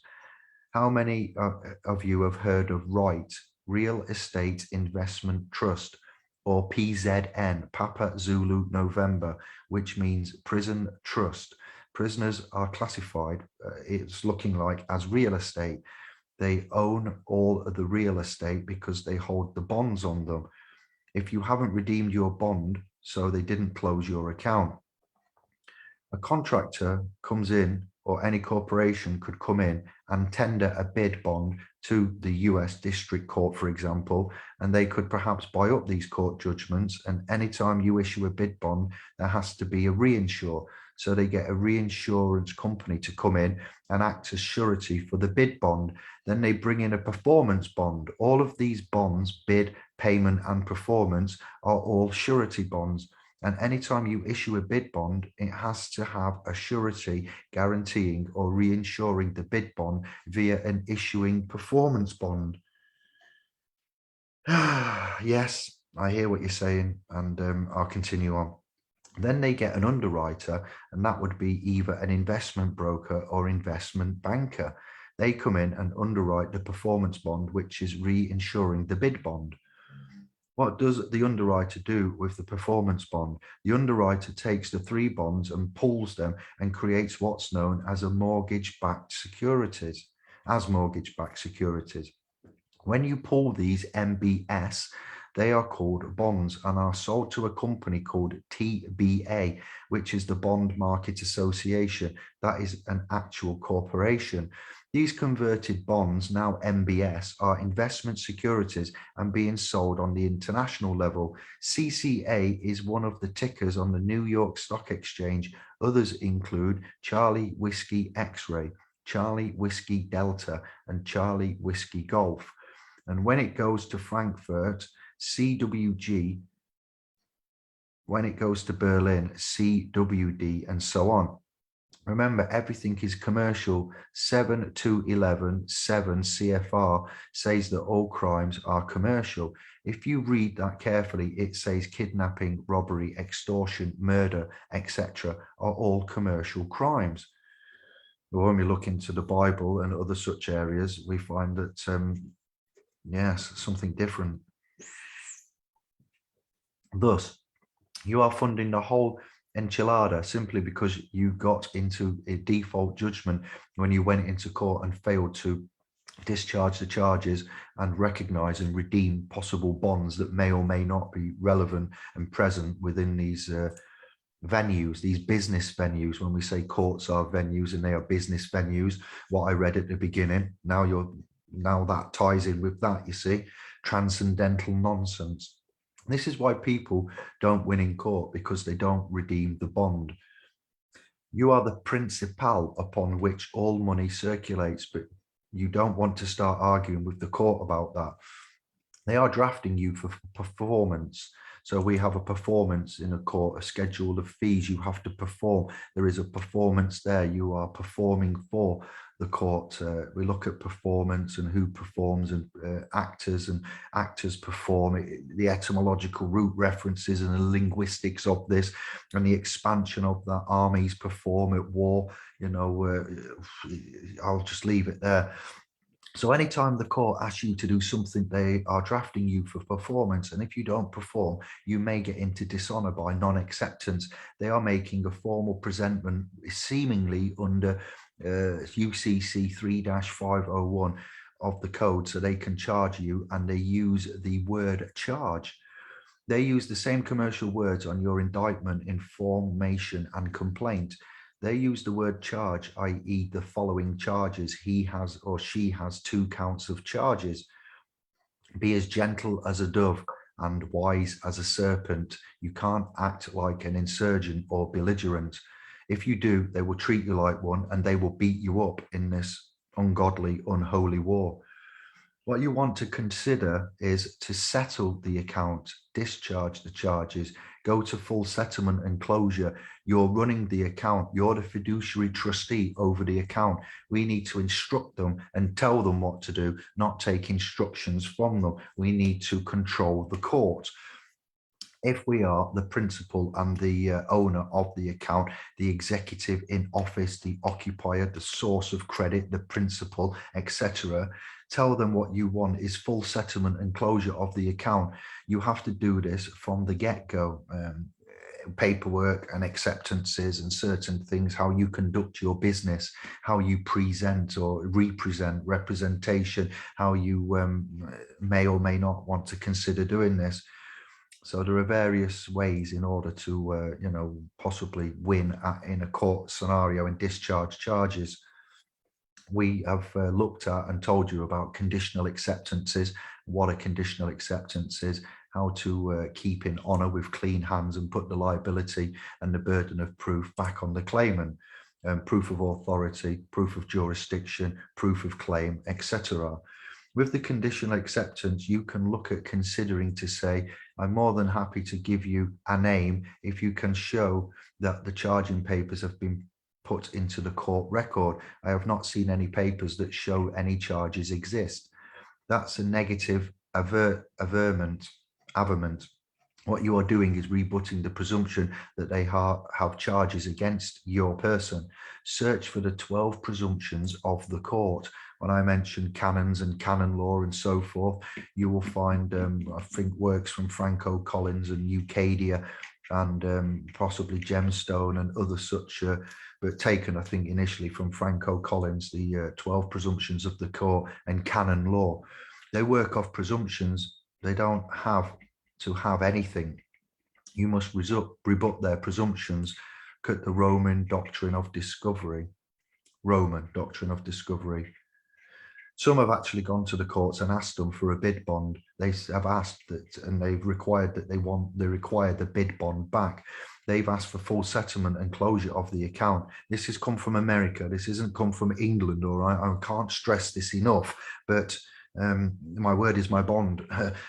They have asked for full settlement and closure of the account. It's our credit money that they create, and the same thing is going on in the banks and with these bonds. They monetize and securitize these bonds, prime and subprime, known also SPVs, GPVs, general purpose vehicles, special purpose vehicles. Again, I've done video coverages, topics and covered these areas, driving licenses, conveyances, how this language and articulation from financial to paper to electricity, to water, to boats, to Romans, to doctrines. They ask, you could then possibly ask or consider to take some legal counsel. We've talked about sui juris propria persona, in one's proper person, and sometimes, you can present layman apostolate and present with oneself, or you could look at getting counsel and directing counsel. These are your options, and this isn't legal advice. Food for thought and consideration, each to their own. You could consider asking for legal counsel. The reason why you have to have an attorney is because the attorney, while in the courtroom, is working on the public side, and you and I, as the principal, as the creditor, are working on the private side, public debtor, private creditor. The court cannot talk to you except through your attorney or correct paperwork and intricate methods of which you compel them in their fiduciary capacity and let them know through your paperwork. But in simple ways, the court cannot talk to us except through an attorney or through status standard and capacity correction, which is done primarily through paperwork and holding them to account in their capacities. You will need a mouthpiece, a microphone That is what counsel and attorneys, solicitors and barristers are, exclusively a mouthpiece. Everyone on the public side is insolvent and bankrupt. We, man, principal, settlor, grantor, are not. This situation is known as a fiction of law. They will not allow you to defeat this fiction of law. Why? In Admiralty Maritime, canon law, everything is what we call colourable, the colour of law. That's colour with a U in it as well. Even though it's an American, I've changed that there. It has the appearance of being real, but it is not real. Research the word incorporated, incorporeal and corporeal. Notice in the army, you have a corporal. Yes, these are church words. These are financial words. And these are business words. These are military words. The Reverend Captain knows this, the Reverend Captain of the church. They will appoint legal counsel for you. You then instruct the attorney that you are doing a letter of rogatory, a letter of advice. This is also called an acceptance for honour. And you want an accounting of what the total amount of the bill is post-settlement and the closure of this alleged account.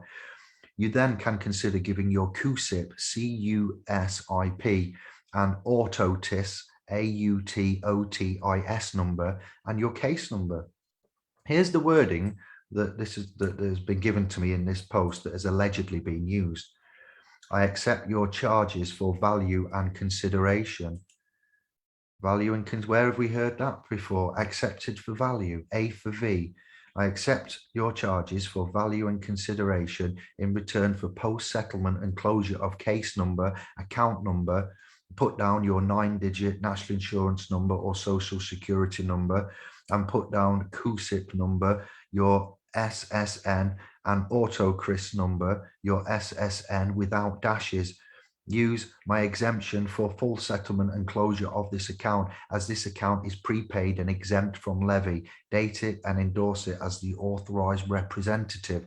So when we've looked at creditor, debtor, transfer via endorsement, discharge, settlement, servicing the debt, effecting payment, you're going to need to look at the secondary video that I'm going to present in to accompany this, and in addition to Lex Mercatoria, for you to cognize and reference, accepting charges for value and consideration. Remember, the application of a signature is also classified as one's valuable consideration.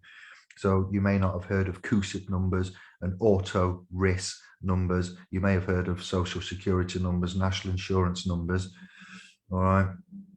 Auto risk means automatic tracking identification system. This is the same as SSN-NI without the dashes.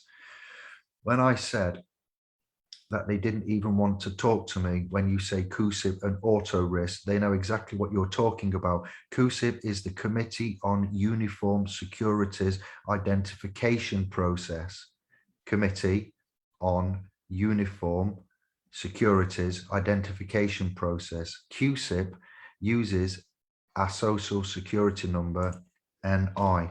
So when we talk about the Securities Exchange Commission, the Bank of International Settlements, central banks, bankruptcy, insolvency, solvent, insolvent, solvent, glue, bonds, you see how this is, I keep looking at the mic, sorry, how this is dark, black, secret worlds, languages in amongst the crown estate, the legalese, and other such tierages of possible areas which are operating simultaneously with their own relevant jurisdiction. And mentioning these kind of terminologies and areas out loud verbally on the day is not really the way to go.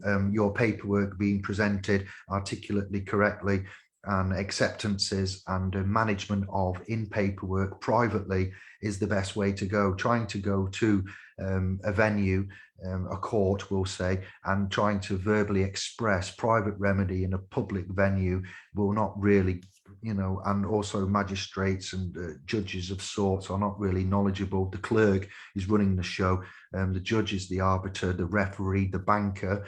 Okay, the clerk is involved, and you've got your claimants and the ones that make the claim, the prosecution, the prosecutors, all right, and what that is. And the language on that in itself is amazing. So you would need to consider, not that we should, but because we're roped into this, clean hands, honour, public and private, creditor and debtor, conditional acceptances, and managing this through a process which is your paperwork preceding you.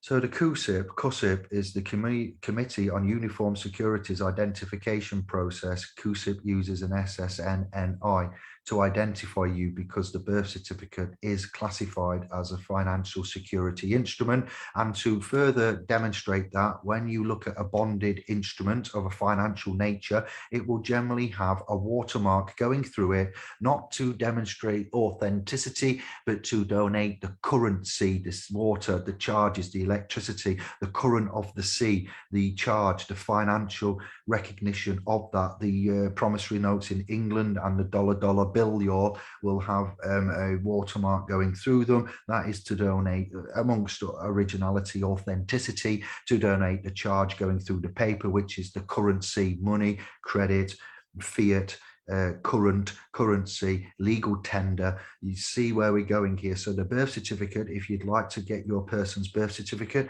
and hold it up to the light, you will see what within it. You will see a watermark, mark of current electricity. So those that argue, oh, you're free man's sovereigns and such, you're I don't want to swear here, but you're tripping off your tits and you're making stuff up and you're all deluded, you sovereign citizens. Another oxymoronic statement there. You're either private and sovereign or a public citizen and a person. You are not both. The rules and the law are separate. There is no rules of law.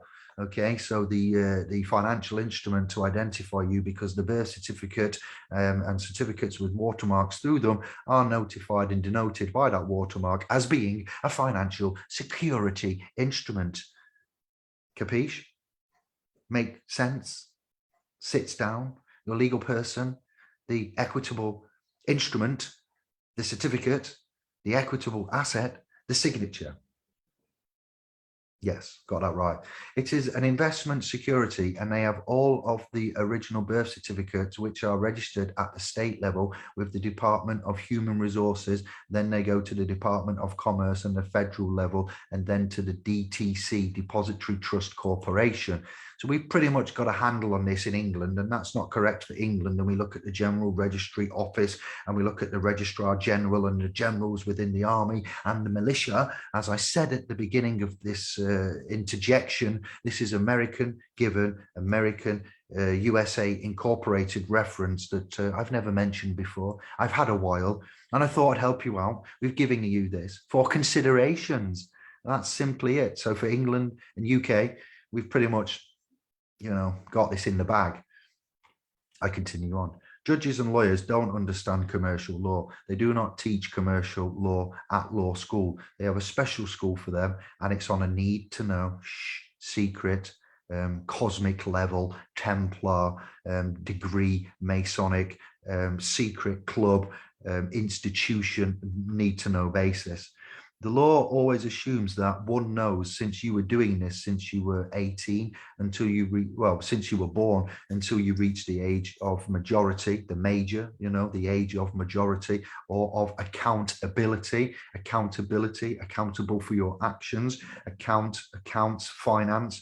So the age of accountability or majority, which is usually 18 or 21 years of age, aka adult hood.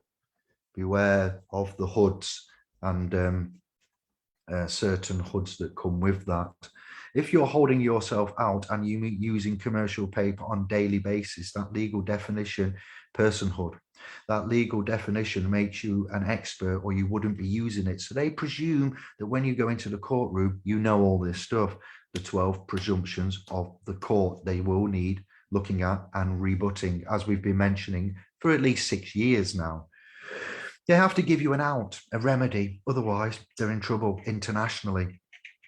Whenever you create a liability, you always have to create a remedy. They're on the public side of the accounting ledger. We are on the private side. David and Jeremita, we are a party. We are not the defendant. Capiche? Creditor and debtor. You have an account, and your account is a demand deposit account, and you're insured by the FDIA and the FDIC, the Federal Depository Insurance Act, which insures the FDIC, which is the Federal Depository Insurance Corporation. Under Title 12, they have a $10 million policy on you, and you're worth more dead than you are alive. Again, reference to America only. I know you're getting sick of me saying this, but I'm just thinking of when I premiere this on Tube and I'm getting the ones from Anglo England going, and that's good, and I want that. And I've disclaimed where this is from and who it is for. But if you are worth allegedly more dead than you are alive, we look at present day issues at hand now with the pandemic and the Rona and the virus.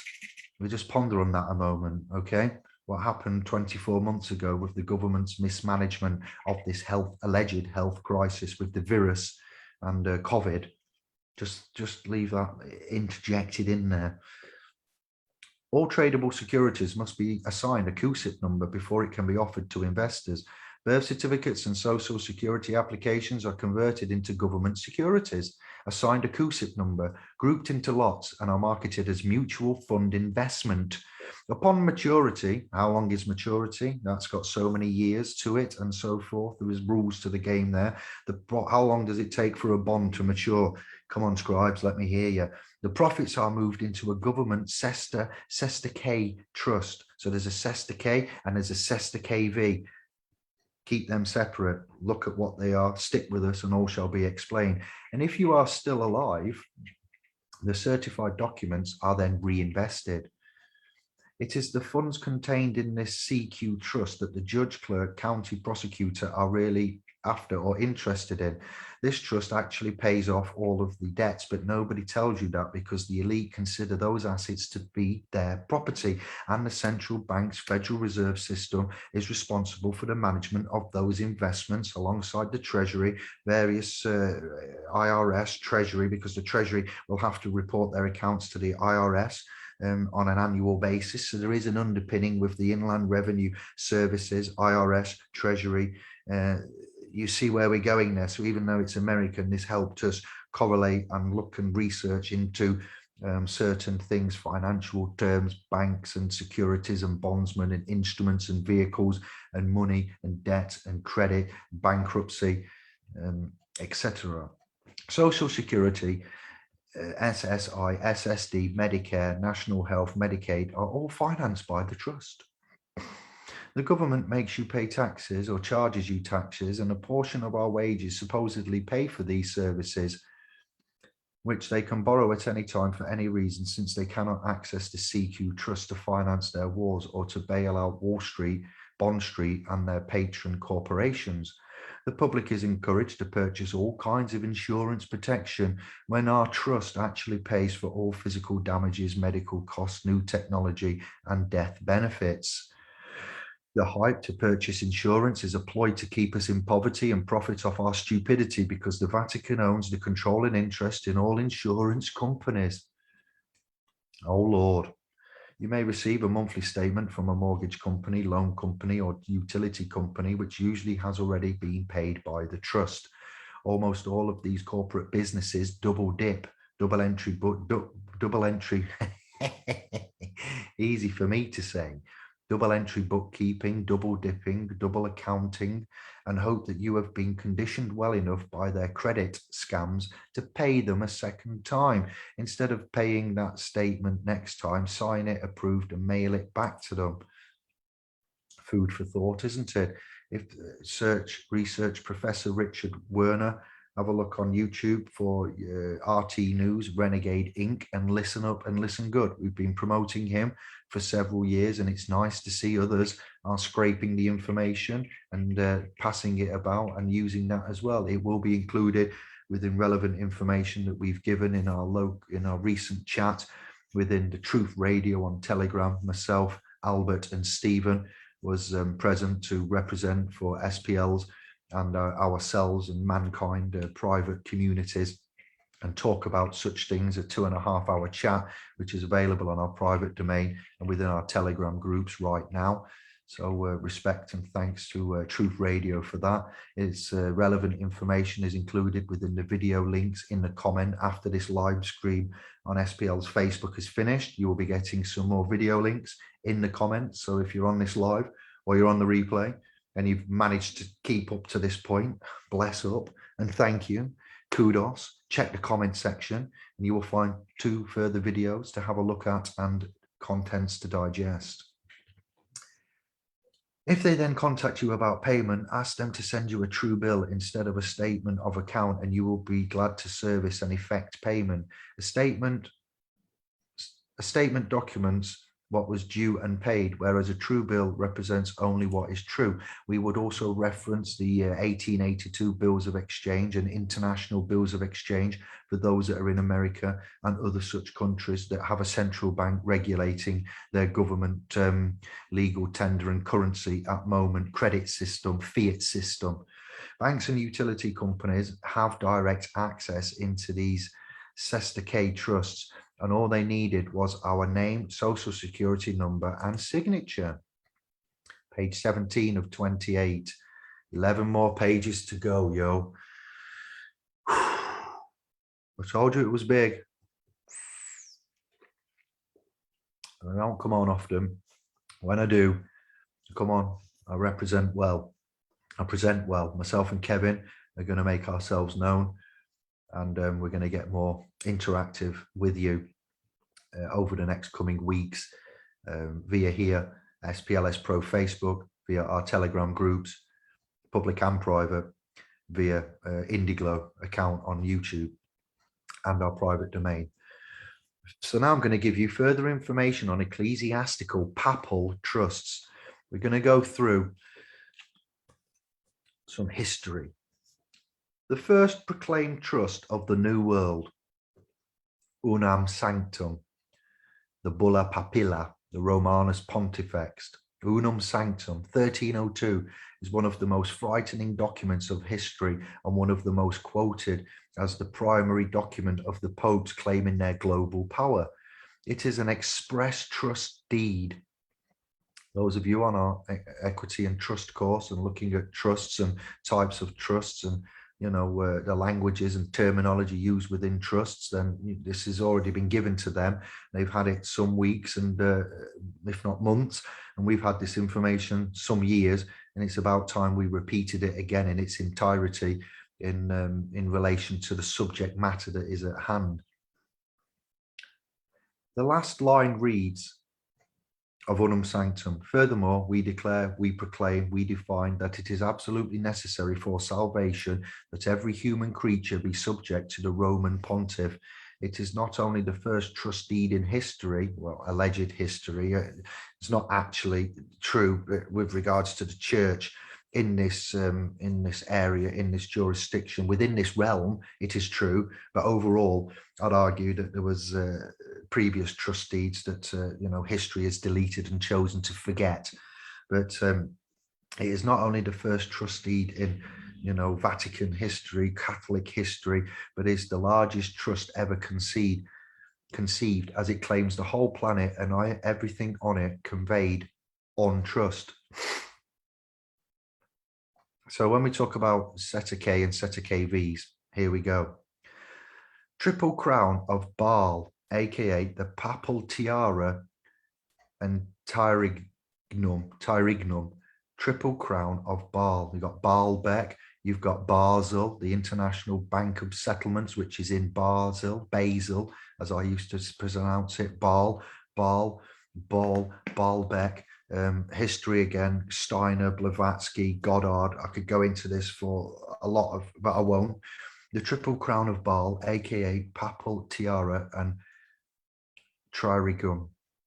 In 1302, Pope Boniface, it's not Pope Boniface, actually I've been corrected by an Italian family member, Boniface. Okay, 1302, Pope Boniface issued his infamous papal bull, Unum Sanctum, the first express trust. He claimed of the church. He claimed control over the whole planet, which made him king of the world. In celebration, he commissioned a gold-plated headdress in the shape of a pine cone with an elaborate crown at its base. The pine cone is an ancient symbol of fertility and one traditional associated with Baal, B.A.'Al, as well as the cult of Cybele. It also represents the pineal gland in the center of our brains, crystalline in nature, which allows us access to source. Hence the 13-foot tall pine cone in Vatican Square. Think about why the pontiffs would idolize a pine cone.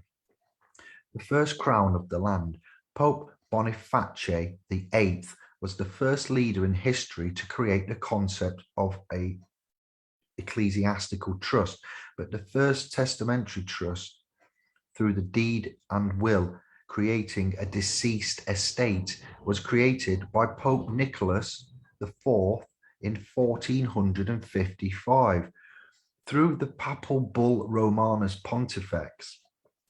This is only one of 3 papal bulls, or as they say in Italia or Latin, bulla papilla, to include the line with the incipit for a perpetual remembrance. This bull or Baal had the effect of conveying the right of use of the land as real property from the express trust unam sanctum to the control of the pontiff and his successors in perpetuality. Hence, all land is claimed as crown land. This first crown is represented by the first Seta trust created when a child is born. It deprives us all of beneficial entitlements and rights on the land. Now, when baby is born, what does the doctor, the midwife, the consultant, not the registrar, what do the hospital staff say? What does the doctor say? What does the midwife say if it's a home borning incident prior at the point of the female ejaculation and baby coming into the world? What happens when life is given? They say what? I can see their head, his or her head. Baby is crowning. So when we talk about crowns and superior crowns, number 1, note that. Number 2, equity. First in time is first in line. Man is born, citizen comes later. To anchor our point of authority, authentic, and to have the authority to command the estate and to claim the estate, we use that, all right? And a lot of you are picking up on that, and it's now being repeated and echoed. I continue on. We're going to look at the second crown of the Commonwealth. When we say Commonwealth, we mean common well. A well where you put the bucket, you get the water, and all can drink from it in the village. It's a common well, a commonwealth. Listen to the etymological sounding of that, the sonics, the phonics and sonics of that word. The second crown was created in 1481 with the papal bull. This is called Eterni Regis, meaning the eternal crown, by Pope Sixtus IV, being only the second of 3 papal bulls as deeds of testamentary trusts.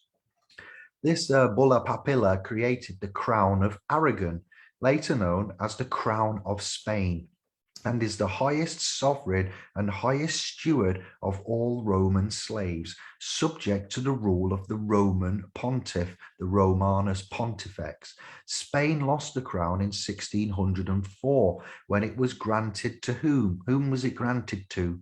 Just have a pause here. Have you been paying attention? Have you read our documents? Are you on our equity and trust course? King who? King somebody of England. It was granted to King James I of England by Pope Paul IV after the successful passage of the Union of Crowns or Commonwealth. In 1605, after the false flag operation of the gunpowder plot, the crown was finally lost by England in 1975, when it was returned to Spain and King Carlos I, where it remains to this day. This second crown is represented by the second Seta KV Trust, created when a child is born, and by the sale of the birth certificate as bond to the private central bank of the nation. depriving us of ownership of our flesh and condemning us to perpetual servitude, slavery, as a Roman person or slave. What else has a sail? Shops have sails. How does a boat get propelled without a motor? With a sail. The word sail, the sail that's on the mast. The third crown of the ecclesiastical see. The third crown was created in 1537 by, I think, Pope Paul III. I've just written Paul III, but I believe it should be Pope Paul III. Through the papal bull Convocation, also meant to open the Council of Trent. So at the beginning of this presentation, you now see, hopefully, things that are now looping back round and filling in. It is the third and final testamentary deed and will of a testamentary trust set up for the claiming of all lost souls, lost to the sea.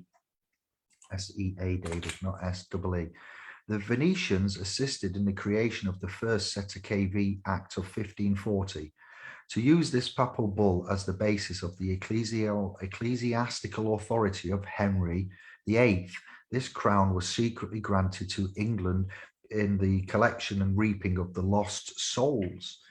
And we look at the various lineages of kings and Henrys, 1540 isn't that much prior to 1611, where you've got King James. So Henry VIII, Catherine of Aragon, the detachment from the Italian Vaticano, Catholicism, England, the Anglican Church, rights, titles, properties.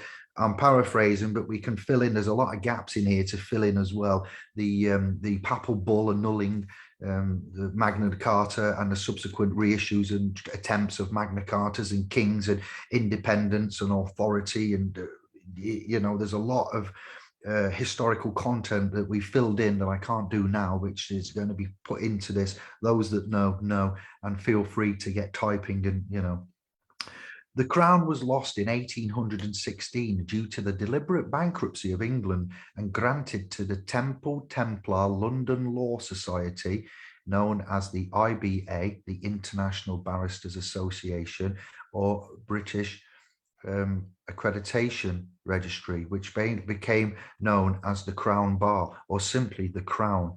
The Templar London Law Society, IBA, BAR associations have been responsible for administering the reaping of the souls of the lost and damned, including the registration and collection of baptismal certificates representing the souls collected by the Vatican and stored in its vaults. We're just going to pause there for a minute. Let that sink in. This third crown is represented by the third Sette KV trust created when a child is baptized. It is the parent's grant of the baptismal certificate title to the soul to the church or register. Thus, without legal title over one's own soul, we will be denied legal standing and will be treated as things, cargo, without souls, upon which the Templar London Law Society, IBA, BAR, is now legally able to enforce maritime law. When you look at aeroplanes and ships and passengers, manifest, cargo, manifest, manifesting. We look at spiritual manifestation, apparitions, summons to appear in the court. This occult language, dark, Black's law, black robes, black officer, this occultism of this spell casting of the language and the meaning and what we're talking about throughout this presentation. We've more than enough times given you clues as to where this comes from, how it operates, and the strength that it employs. We give life to something which is non-tangible and non-existent. Back at the beginning, where I talked about the transcendental nonsense of beliefs and religious systems and, A Sette KV trust is a fictional concept. It is a temporary testamentary trust first created during the reign of Henry VIII of England through the Sette KV Act of 1540 and updated by Charles II through the CQV Act of 1666, wherein an estate may be effected for the benefit of a person presumed lost or abandoned at sea, therefore assumed dead, after 7 years. Additional presumptions by which such a trust may be formed were added in later statutes to include bankrupts, minors, incompetents, mortgages, and private companies.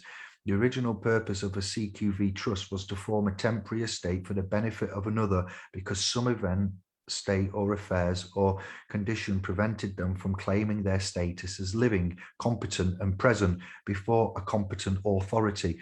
Therefore, any claims, history, statutes or arguments that deviate in the terms of the origin and function of a CQV trust as pronounced by these canons is false and automatically null and void. Now, let me go back. What happened in 1600 and 1666? The plague, the bubonic plague, a great fire. We look at William the Conqueror. We look at the Masonic Sun Temple in London. We look at 1667 when the deal was done. 1066, sorry, no, well, too many sixes here. 666 in that one's just whapped my mind. The 6th of June, did I not say in the beginning, they believed the prodigal son was going to return on the 6th of June, 1666. That ties that bit in with that. I know my subject matter and content, intricately inside and out. But 1066, 1067, all right. Then we go to 1302. And then we go through the 1540s to 1666, and we look at the what would we say, their chronological timelines of monarchies, wars, battles, kingdoms, and we look at that as well. So sea, when we talk of sea, land, air and water, the law of the air, the holy seas. When I went to Liverpool, Alderhay, on the request of Thomas and Sarah Evans to allegedly help with the protection and moving from the public to the private of baby Alfie Evans, RIP, bless his little lost soul perhaps. I and Andy asked the priest there that was dressed in black, very thin Italian priest, that he was to secure rights of passage through the holy seas, the law of the air. And he replied, the father, the papa, will not allow this. He said, it doesn't matter whether he allows it or not. We're here sent from the father today to instruct you on behalf of the settlors and the principals. What did I say? The Evanses, Thomas and Sarah have asked us to come in our private capacity. I could have gone to the front of Liverpool Hospital and shouted about splspro.com being there. There was an absolute circus, a media frenzy. Let me say this as well about the Holy Seas and honorability and intent. I've never seen so many video cameras, satellite dishes, vans, media circus and frenzy. And we was there, we slept, we snuck in through the back doors. Papillon with a man called Michael from Liverpool that facilitated all of this with the express communication of Thomas Evans to myself on behalf of our trust and on behalf of his partner Sarah and baby Alfie. And we did a fund me, got some donations and travelled over a round trip of 400 and something miles across nearly 24 hours on the whim to go down and present and ask for, rights of passage, safe passage through the holy seas. That would be through the ecclesiastical seas, the seas of commerce, the seas of space, the seas, Caesars, seas, Papa seas. And yeah, we could have gone in and made noise and publicised the fact we was there, but we went in a private capacity. We diverted from the BBC, the media, the international news circus and frenzy out the front, and we went to the side. And we were led by a man called Michael, aka Papillon, Michael Papillon, his pseudonym, stage name, given name, commonly known as Michael. And we went and we spoke to a priest. So I know firsthand through speaking to that extension of the pontiff and the priest dressed in black, and this to be true and validated, because we had some intricate, concise chats with him about these souls, trusts, requirements, seas, laws, areas, and he ran off, to be fair, after calling probably the consulate and calling in home, and he disappeared, and the rest is kind of history to some extent. But again, first-hand knowledge as well as the referencing what I'm giving you now. A beneficiary under estate may be either a beneficiary or a CQV trust. When a beneficiary loses direct benefit of any property of the higher estate placed in a CQV trust on his behalf, he does not own a CQV trust. He is only the beneficiary of what the trustee of the CQV trust choose to provide. As all CQV trusts are created on presumption based upon the original purpose and function, such a trust cannot be created if these presumptions can be proven not to exist. Since 1933, when a child is born in estate under inferior Roman law, the 3 CQV trusts are created upon certain presumptions specifically designed to deny forever the child any rights of real property, any rights to be free, and any rights to be known as man or woman, rather than a creature or animal by claiming and possessing their soul or spirit. The executors or administrators of the higher estate willingly and knowingly convey the beneficial entitlements of child as beneficiary into the first Seta KV trust in the form of a registry number by registering the name, not registering man. Man is not registered. There's no registering of man. Person citizenship is created. There's an event happening and the name is registered with the state. Let me clarify. Let's get that out there. Thereby also creating the incorporated person and denying the child any rights to real property, and claim the baby as chattel to the estate. The slave baby contract is then created by honouring the ancient tradition of either having the ink impression of the baby's feet onto the live birth record or a drop of its blood. So we look at the Guthrie card and the hospitals there and the Guthrie cards, as well as tricking the parents into signing the baby away through the deceitful legal meanings on the live birth record, which is a promissory note converted into a slave bond, sold to the private reserve bank of the estate, and then conveyed into a second and separate CQV trust per child owned by the bank. When the promissory note reaches maturity and the bank is unable to seize the slave child, a maritime lien, or lien, as you say, I say, lien, is lawfully issued to salvage the lost property and is monetized as currency issued in series against the CQV trust. Claim the child's soul via the baptismal certificate since 1540 in the creation of the first CQV Act, deriving its power from the papal bull of Roman cult leader Pope Paul III, 1540. When a child is baptized and a baptismal certificate is issued, the parents have gifted, granted, and conveyed the soul of a baby to a third CQV trust owned by Roman cults, which has held this valuable property in its vaults ever since 1815. This third crown of the Roman cult and third CQV trust representing ecclesiastical property has been managed by the Templar London Law Society, IBA-BAR, as the reconstituted gala, responsible as grim reapers for reaping the souls. Each Seta KV trust created since 1933 represents one of the 3 crowns, representing the 3 claims of property of the Roman cult: real property on earth, personal property, body, and ecclesiastical property, soul. So they've got earth, body, and soul covered there. Each corresponds exactly to the 3 forms of law available to the gala of the Temple London Law Society. IBA-BAR courts: corporate commercial law, judge is the landlord; maritime and canon law, judge is the banker; and Talmudic law, judge is the priest. Hague Conference on Private International Law, Convention on the Law applicable to trusts and on their recognition, concluded 1st of July 1985. Seta KV Trust.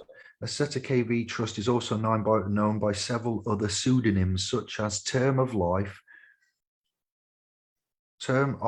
or years, or pure autre vie, or fidei commissionary trust, or foreign sitters trust, or secret trust, is a pseudo form of trust first formed in the 16th century under Henry VIII of England, on one or more presumptions, including but not limited to one or more persons presumed wards, infants, idiots, lost or abandoned at sea, and therefore assumed presumed dead after 7 years.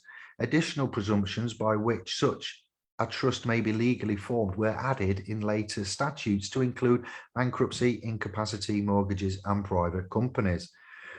In the terms of the evidential history of the formation of the Seta KV trusts, let me just check the volume. The first Seta KV trusts were formed were through an act of Henry VIII of England in 1540 and later wholly corrupted, whereby the poor people of England, after having all their homes, goods and wealth seized in 1535 under the guise of small religious estates under £200, were granted the welfare or commonwealth of a sestake, use benefit of simply an estate with which to live, work, and to bequeath via a written will. And in 1666, Westminster, the ruling classes passed the infamous Proof of Life Act, also called the Seta KV Act, whereby the poor and disenfranchised that had not proven to Westminster and the courts they were alive were henceforth to be declared dead at law, and therefore lost, abandoned, and their property to be managed in their absence. This supremely morally repugnant act, which remains in force today, we can see, we would argue, through language, etymology, and the presentation I have given you, and the food for consideration and thought there, is the birth of Mundi, M-U-N-D-I, and the infamous occult rituals of the British courts in the wearing of black robes and other paraphernalia in honouring the dead. And in 1707, Westminster under Queen Anne extended the provisions of proof of life and Seta KV, or Seta KV, extending the use of such structures ultimately for the corporate and other franchise purposes. This wicked, profane, and completely sacrilegious act, in direct defiance to all forms of Christian morals and rule of law, has remained a cornerstone of global banking and financial control to the 21st century. So there you've got 1535, 1540, Seta KV, 1666, Seta KV, and 1707. In 1796, King George III duty was applied to estates pure ultra v for the first time, and in 1837 the amendments to the nature of wills, that if a person under estate pure ultra v Seta KV did not make proper will, and such property would be granted to the executors and or administrators. So do you see why splspro gives you a free last will and testament when you come to our private domain and you donate 12 promises for the year, £1 promise a month, 25 pence a week? We give you an instrument roughly worth on the shelf price of 20 promises, £20, known as a last will and testament, not just because of when you go into a court legal realm and your estate is viewed as intestacy, look at what that word means, intestacy, intestate, okay? But you need to express a will, and you need to do that for various reasons, but one of them is, in 1837, and the amendments to the nature of wills, that if a person under an estate pure ultra v Seta KV did not make a proper will, then such property would be granted to the executors and administrators. Let's just stop. Just have a think. If you haven't got and you haven't expressed the last will and testament, and you don't know why you haven't, and you haven't got good reason for not doing so, then we would urge you, I would urge you, splspro.com would urge you, no matter where you are, to now consider at the earliest point of convenience expressing as a testate or as a testamentary, last will and testament, and get it done as soon as possible. You don't have to come to us. You don't have to listen to us, but go and check it out independently. Look at the information that's been given to you freely. Yes. And then get back to me as to why you wouldn't. If you have, and you've listened to us and you've done that, we've got evidences from one of our scribes in Scotland that expressed a will just in January because she'd listened and taken the information inside, cognized what we said, and she's passed away, dear Carol, Nonna Yomus, one of my scribes on YouTube. And that last will and testament, as the testator, as the, expressed by her, has come into play and protected her estate. And that was 6 months after. So that's how close it was. God bless you, little cotton socks, and thank you for your support, Mum and Nonna, Scottish Nonna. And that shows you, it's never too late to do one, but the earlier you do one, the more protected and proactive you're being. In terms of the evidential history of the operation and any form of relief or remedy associated with CQV Trust, taking into account all statutes referencing CQV prior to 1540, are a deliberate fraud and proof of the illegitimacy of Westminster statutes.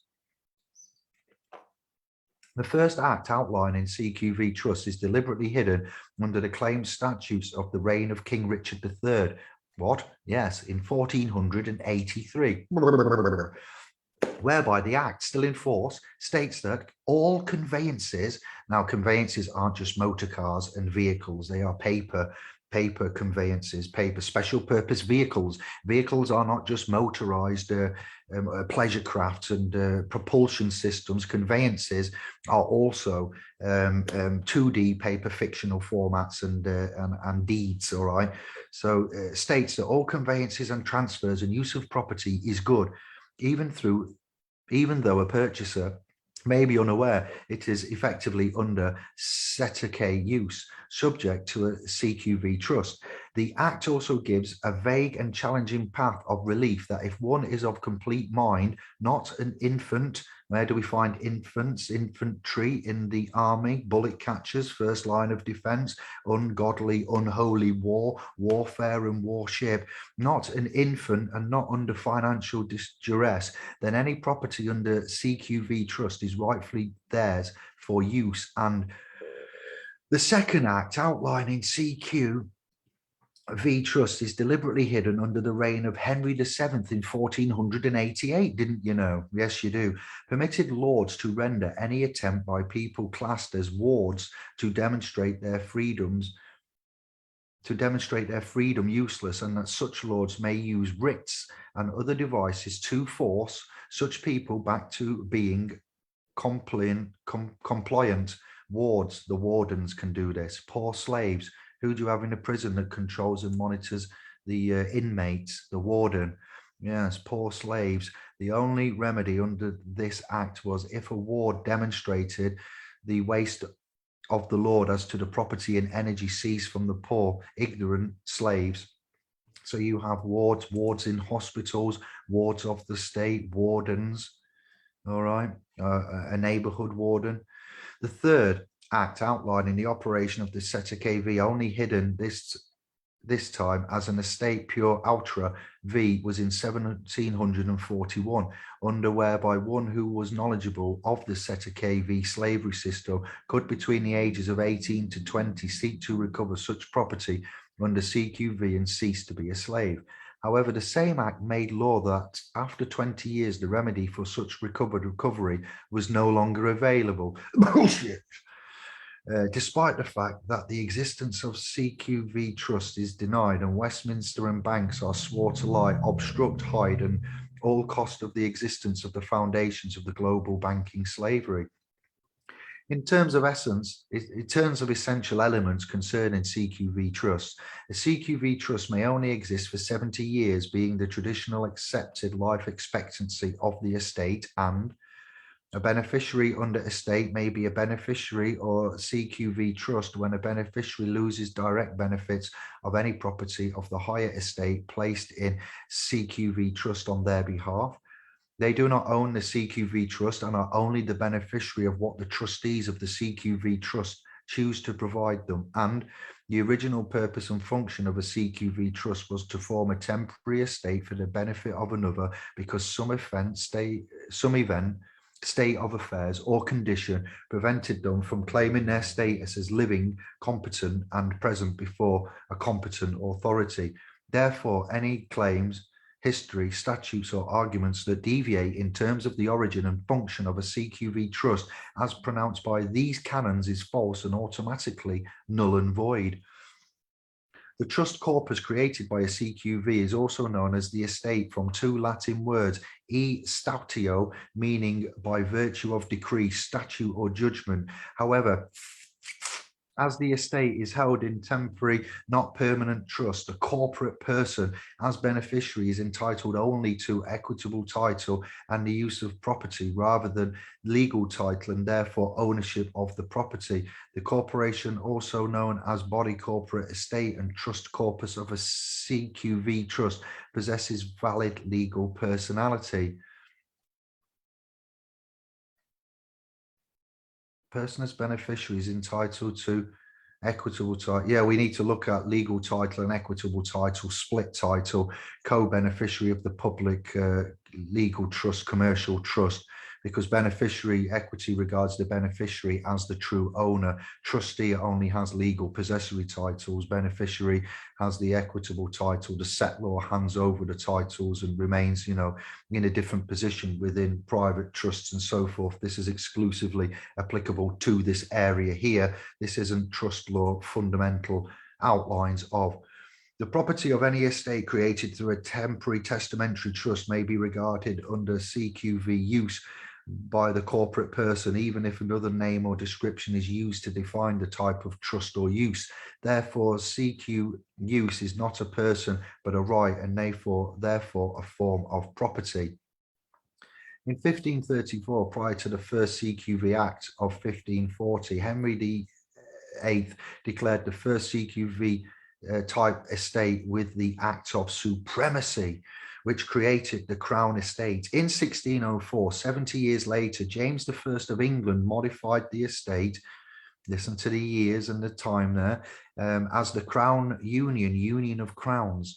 By the 18th century, the Crown was viewed as a company. However, by the start of the 19th century, around 1814 onwards, upon bankruptcy of the company, 1814, 1815, it became the fully private Crown Corporation controlled by the European private banker families.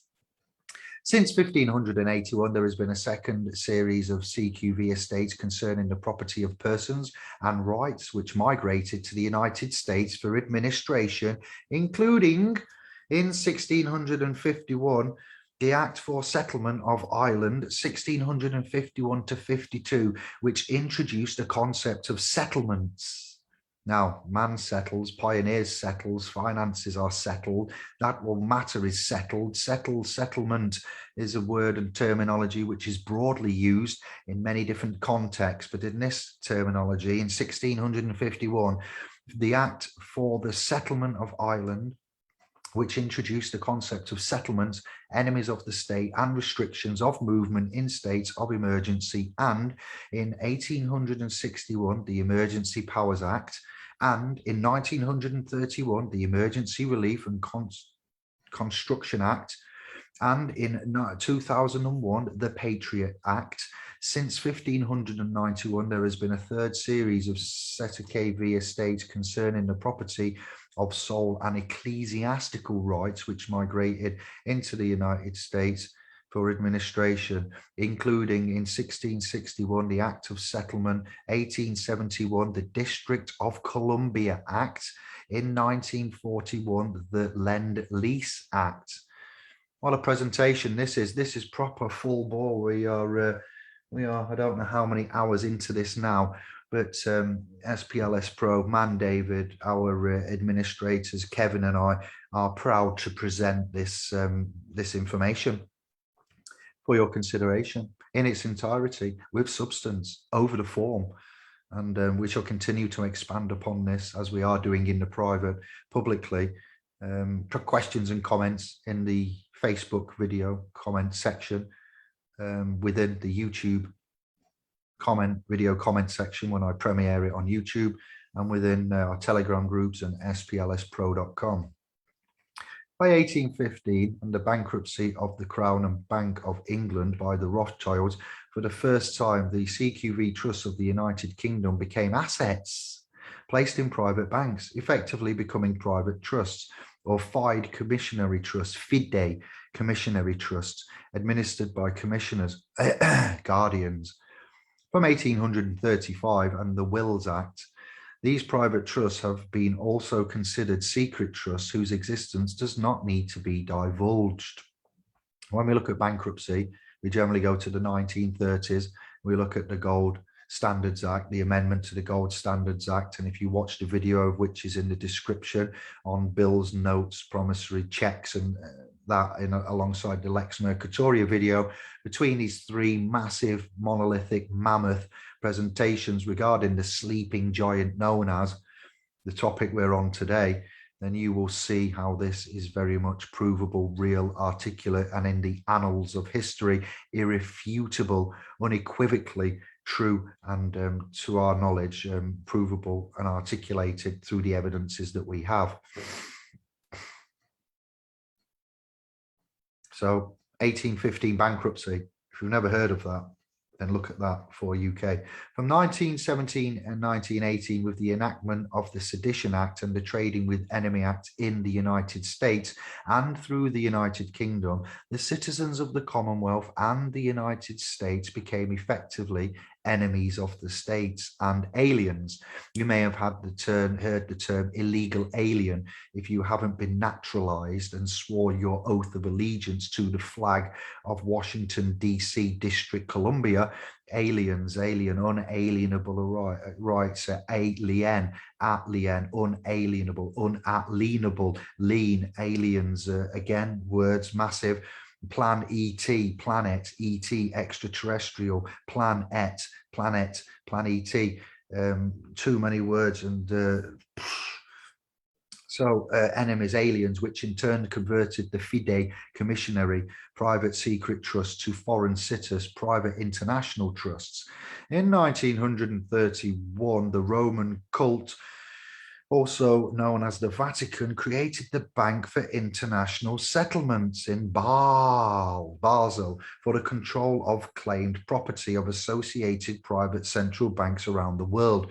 Upon the deliberate bankruptcy of most countries, private central banks were installed as administrators, and a global CETA-KV foreign sitters trust system was implemented from 1933 onwards.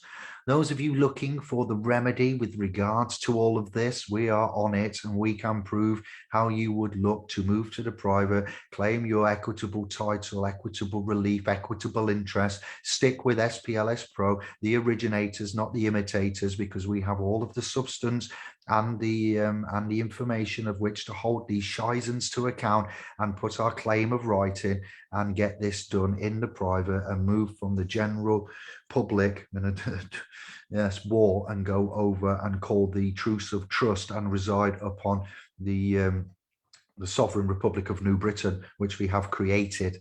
Okay, and this information is given to you freely to let you know that you can trust us. We have what it takes. We've done the due diligence, we've done the work, and we want to be one of the first to put this out there in its entirety, like no other has done. Since 1933, as we've mentioned, when a child is born in a state under inferior Roman law, those three trusts are created. I've said that, so that's a repetition of information. The birth certificate issued under Roman law represents the modern equivalent to the settlement certificates of the 17th century and signifies the holder as a pauper and effectively a Roman slave. The birth certificate has no direct relationship to the private secret trust controlled by the private banking network, nor can it be used to force the administration of a state or nation to divulge the existence of these secret trusts. As these CETA-KV trusts are created as private secret trusts on multiple presumptions, including the ongoing bankruptcy of certain national estates, they remain the claimed private property of the Roman cult banks and therefore cannot be directly claimed or used. While the private secret trusts of the private central banks cannot be directly addressed, they are still formed on certain presumptions of law, including claimed ownership of the name, the body, the mind, and soul of infants, aka men and women. Each and every man and woman has the absolute right to rebuke and reject such false presumptions. So we would argue that visiting our literature library and resource vault and talking with us about one special instrument known as created by Frank O. Collins, the ecclesiastical deed poll, and why you would, no matter what race, religion you are on this landmass, England and Britain, express and rebut the presumptions by executing as a deed an ecclesiastical deed poll, because whether you're Hindu, Sikh, Muslim, Judaism, Christian, Catholic, whatever it is, if you and your family hold a birth certificate for your person, with the release of this information and me going over it again and surmising it and using it as part of the equity, the Jedi orientation, equity and trust course that we are running in the private via splspro, those 24 pages and about 10,000 words that I've given you so far would be good reason for all that consider themselves Anglo, non-Anglo, Christian, Catholic, non-Christian and Catholic, all souls that hold a birth certificate for their person and for their family and their offspring would now need to consider executing as a deed the ecclesiastical deed poll, and that will then rebut that. I shouldn't have said that. I've given that away. People are going to take that and start selling this information. If you get that, just say the governor knows what's going on. SPLS Pro know what's going on. The admins know what's going on. Yeah, we know, and we give it away for free. Don't pay your 2,000, 5,000, etc. There is a way to get out of this. There's a universal non-sectarian remedy for all. All we want is your love, support, and intent. You share this video, you share it far and wide. You make notes, you make references. All right, you download the audio, you listen to it as you're going to sleep. Yeah, you do whatever you want with it. This is out in the public. This is a gift from our foundation, education, private trust. Educational private trust. I've been instructed by the Most High and on the principles of Hermeticism, okay, universal laws, and the ethics of Tibetan Buddhism and the originating philosophy from the spiritualism, and the spirits guide me. It's not hokum, coincidence, coincidence, syncretism, synchronicity. What I do for others, I do unto myself. What I inwardly project, what I inwardly manifest, I outwardly attract. What I inwardly project, I outwardly attract. This is the law of attraction. This is the power of intent. This is sharing and caring. There is thousands of hours by tens, if not hundreds of mans gone into this presentation. It is not the sole work of I. I'm mentioning and dropping names left, right, and center, books, publications, and this is not any, thing that I'm looking for glory for. As I said at the beginning, it's about time we got this sorted and we got the basics covered, as intricate and as extensive as it is within this comprehensive summarization of the sinful nature of the legal Roman Templar IBA BAR system. And I'm not saying all the names that I've mentioned are honourable and full of intent and may not be double agents or agents of self and interested in their own private domains and making money and funds. But as long as I do it this way, I think all will be protected and all will be well. And this information is highly coveted, highly secret, and it takes a lot of us working as one to sort this out. And you see why I didn't want to just put this in text post, because you wouldn't have read it. It's important, articulate information. It's taken me several hours to go through. I'm trying to go in a logical pathway, so each section, has a segue for the other and is relevant to, and present to you our competence, our articulation, our love, our intent, the clean hands, the honor, the integrity, and we have to give back. In order to receive, you must give first. How many more pages? 4 pages left. No drink or a sore throat. I need a wee. I'm going to sacrifice all of that. I need to open the door for my princess and queen that will be home in the next 10 minutes. I've tried to end this by 3:15. It's now 3:10, and I'm 4 pages short of my target. So forgive me for that. Let me see if this is relevant before I get on to Oh, yeah, we can do it. Excuse me, I have a cold. Don't mean to be rude. Stuffed up.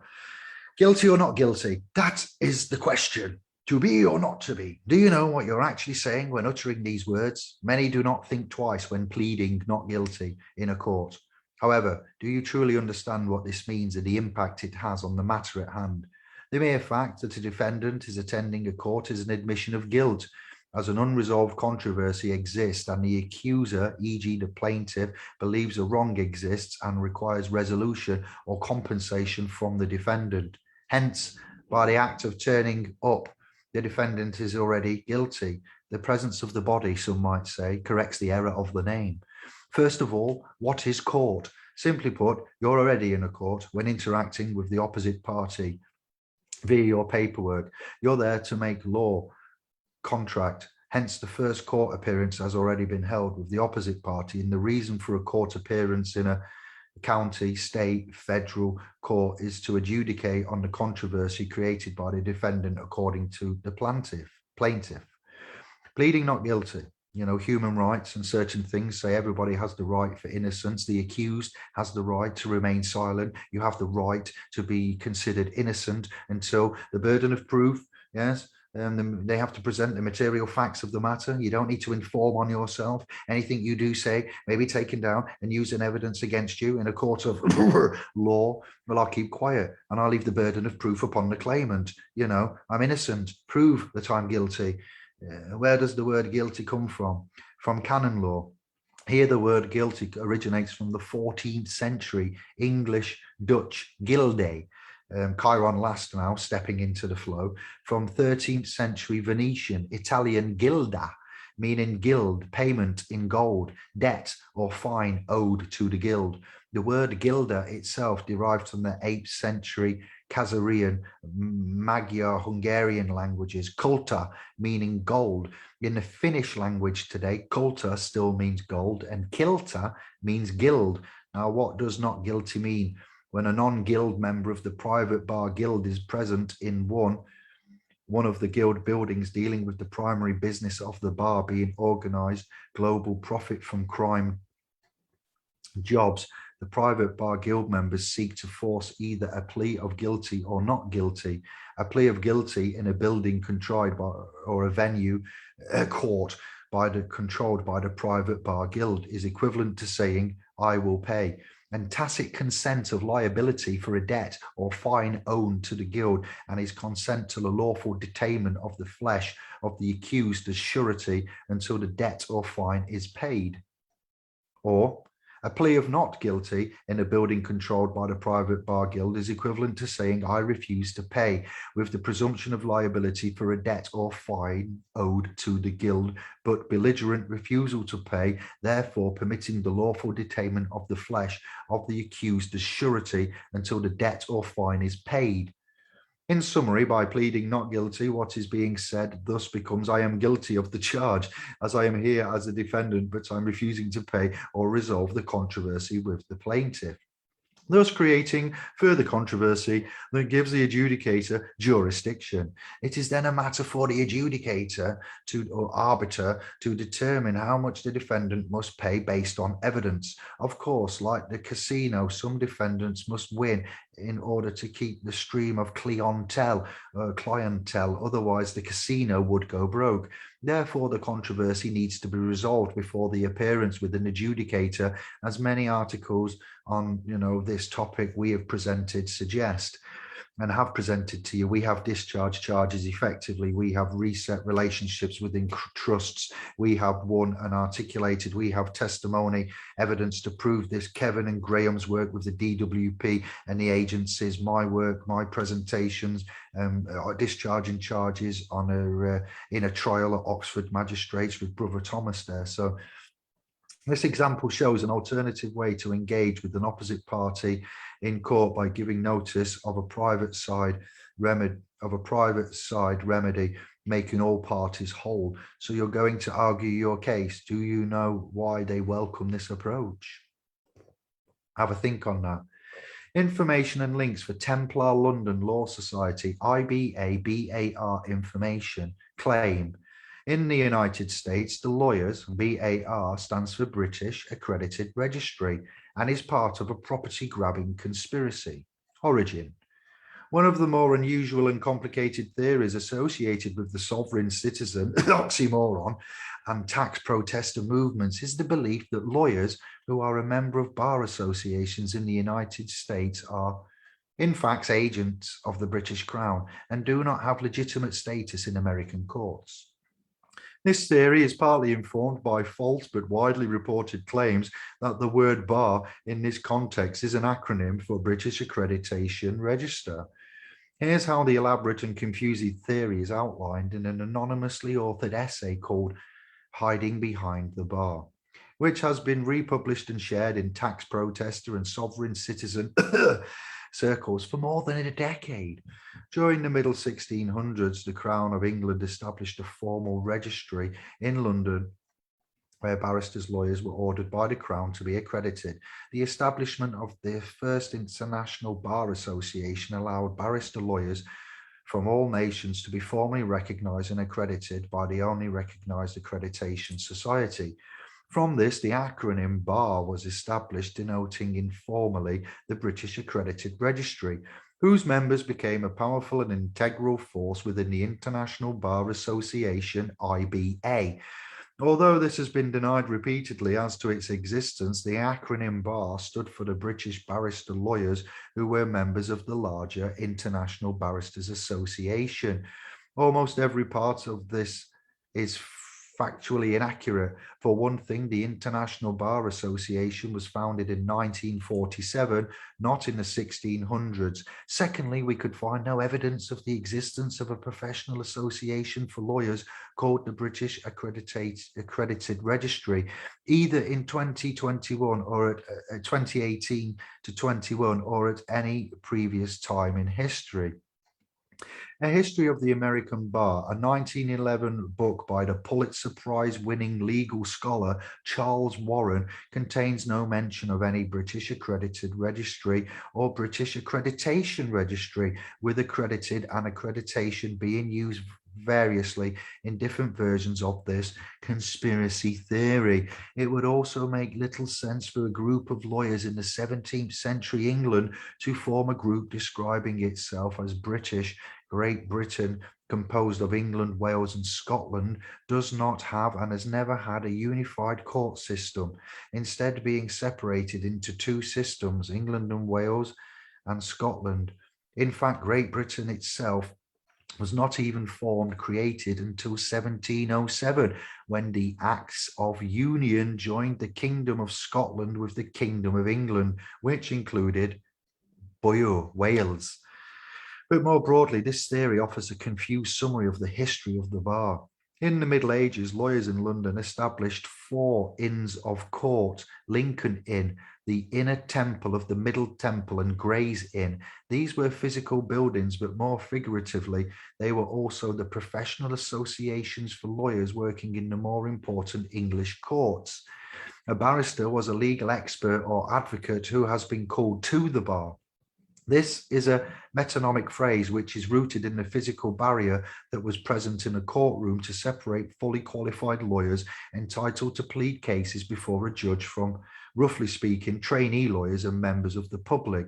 In modern times, this physical barrier generally separates participants in a trial, such as lawyers, clerks, defendants, the jury, and the judge, from the gallery, boats, gallows, gallery, in which members of the public and the news media sit in. So someone who has been called to the bar has been given the right to advocate before a judge and is thereby known as a barrister, a barista, a barrister. A bar association is, roughly speaking, a professional association for lawyers akin to a guild. In some jurisdictions, bar associations are limited to barristers as opposed to solicitors, a different type of lawyer, whereas in others they are open to all members of the legal profession. In some jurisdictions, a bar association is the body that licenses and regulates legal professionals, and in others it is merely a professional association.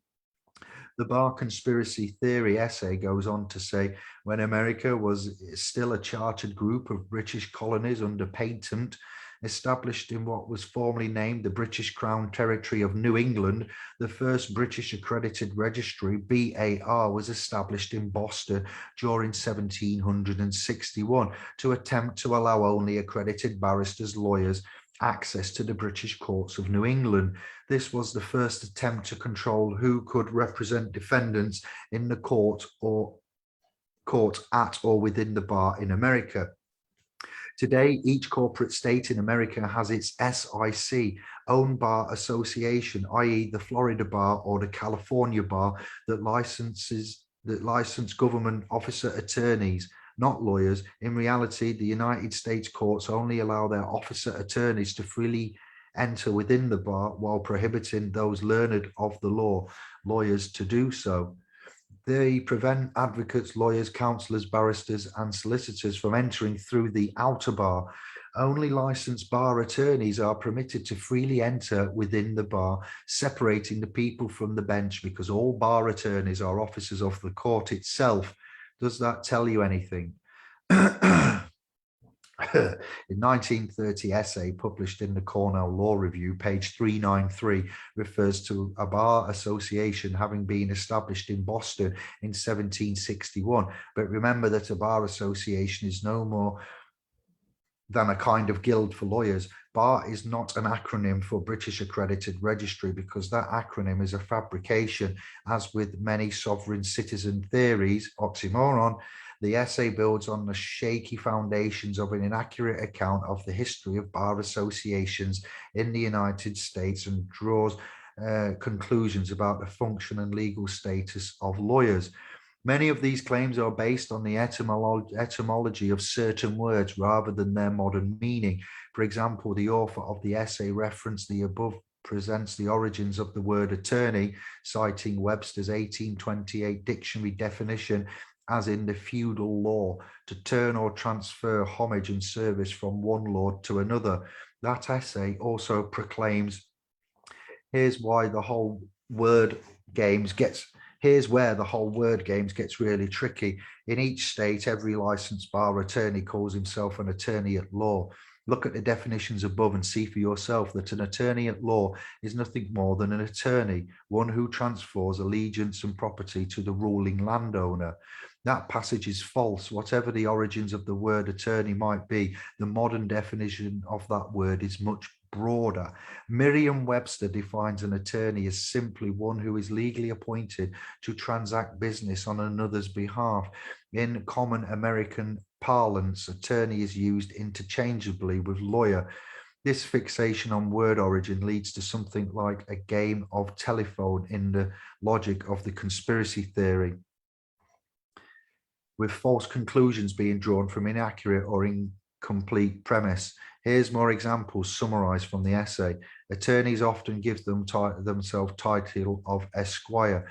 In feudal England, an esquire or squire was a kind of property manager for a wealthy landowner. Esquires used to be responsible for attornment, which in feudal England involved transferring land and property between lords. Therefore, lawyers who describe themselves as attorneys or have the title esquire are sworn oath officers of the state whose sole authority is to transfer your property to their landowner employer.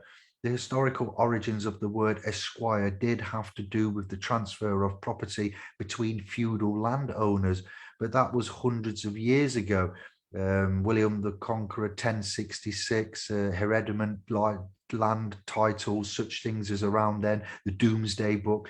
This argument is roughly analogous to claiming that because the title PhD derives from the Latin philosopher doctor, doctor of philosophy. Microbiologists with PhD at the end of their names have no legal right to conduct scientific research because they are actually philosophers and not scientists. A bar British accredited registry licensed attorney is not an advocate, the theory goes on to falsely claim. So how can he do anything other than what his real purpose is? He can't plead on your behalf because that would be a conflict of interest. He can't represent the Crown ruling government as an official officer at the time he is allegedly representing a defendant. His sworn duty as a bar attorney is to transfer your ownership, rights, titles, and allegiance to landowners. When you hire a bar attorney to represent you in their court, you have hired an officer to that court whose sole purpose and occupation is to transfer what you have to the creator and authority of that court. It is not clear what the origins of the fabricated acronym are, but British Accredited Registry was invoked as early as 2001 by Austin Gary Cooper, a long-time sovereign citizen activist. In 2003. A U.S. District Court in Colorado barred Cooper and his wife Martha Cooper from selling advice on how to avoid paying federal income tax after the couple set up groups called Taking Back America and the 10 Foundation, which advised their paying customers that they could renounce their United States citizenship, call themselves American citizens instead, and escape their tax obligations. In 2006, Cooper was given a 6-month prison sentence for criminal contempt after failing to comply with that court order, which obliged him to hand over the names of his customers along with requirements. During court proceedings, Cooper accused the judge of treason and called him a Nazi bar steward, and a British Accredited Registry lawyer saying, "You people are going to destroy our country. BAR, British Accredited Registry Bar Associations, you're going to destroy our country." Now, with that said, I have found evidences, and I'm not going to screen share right now because I haven't got the pages open, but within splspro.com and our community, I have a forum dedicated to exposing London Inns Court, the bar exam. If you use your own diligence and research and look at the London Law Templar Society and look at the information that I've presented to you today, I will endeavour to quickly find that post because I found evidences to the contrary of what is said within that, excerpt from the Sovereign Citizens post there. So if my laptop has power and I can search articulately before we close down, I shall endeavour to show you that. And then we're going to get off because my princess and queen are due back imminently. IBA, let me try IBA, that should search it quickly, but it might find any word with IBA in. Thank you for your time. Thank you for watching. Thank you for your support. Thank you for sharing in advance. Thank you for your comments that you're going to give. And I will let you know when this has been premiered on YouTube if you want to come back and redigest it. If you've got that much spare time upon your hands, brilliant. I hope I've done a good deed today. I believe I have. I hope you've enjoyed the show. There we go. I've got the pages open. Just let me begin to search now. And let me get some keywords from the document.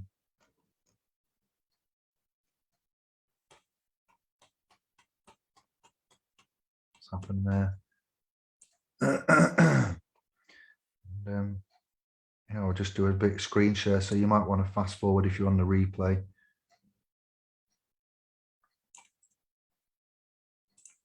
Or just have a break, go and get a drink, sit down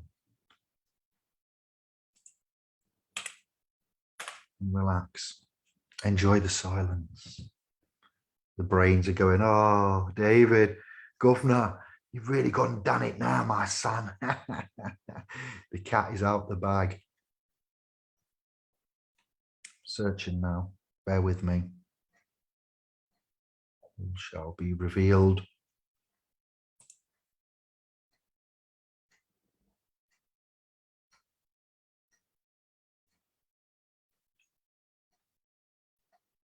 I'll look at the comments. Still on, yeah. Big job. Hello to James and Lisa, Louise. Let's do some wavings. Margaret, Lindsay. Louise, I'd say definitely not by what I've just given you. You need to watch the video again. I'm not going to answer that, but UCC 1-308, that's good to use for that's great to use for retainments of right on paperwork by using UCC 1-308. Yes. Hello to Claire. Michael. You can use that. Yes. I would argue that that's a great way to go.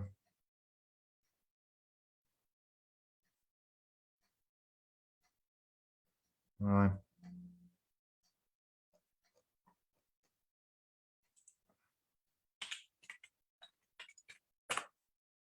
I've got too many search results. Bear with me. Hello to the new scribes, the new members of our Facebook trust, and also on Indi Glow. Welcome. Thank you for the channel supporters. I'm going to get straight off after this.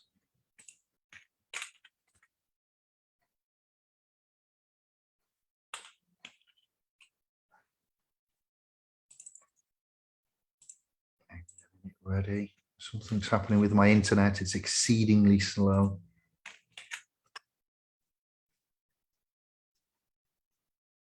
Too many things going off. I still need that wee. I am pinching. A bladder the size of a walnut.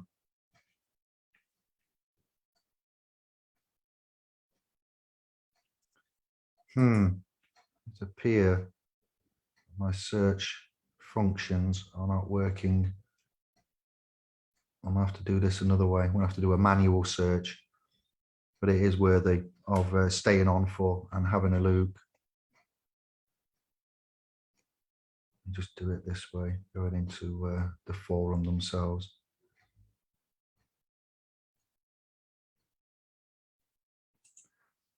I'll manually eyeball it. I need to do some maintenance on the forums and get them to get back into line. Sometimes our searches fall out of place and there's so much information in there, they need to be re-indexed. Oh, now it's telling me I'm not logged in after doing all of that. That's just incredible. Let me log in. You got some gremlins in the place.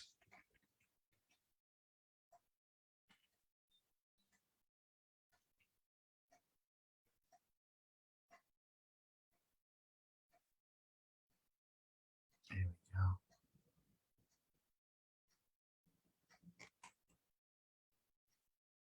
I'm going to go to my profile and we'll look at my posts, what I've done. We'll find them that way. You might have to wait a couple more minutes and then that will be the end of the presentation.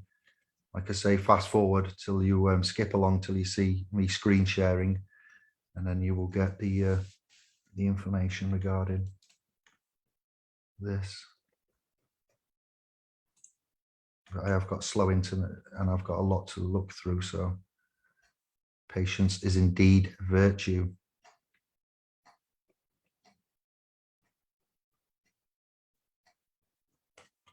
I know it's about a month ago.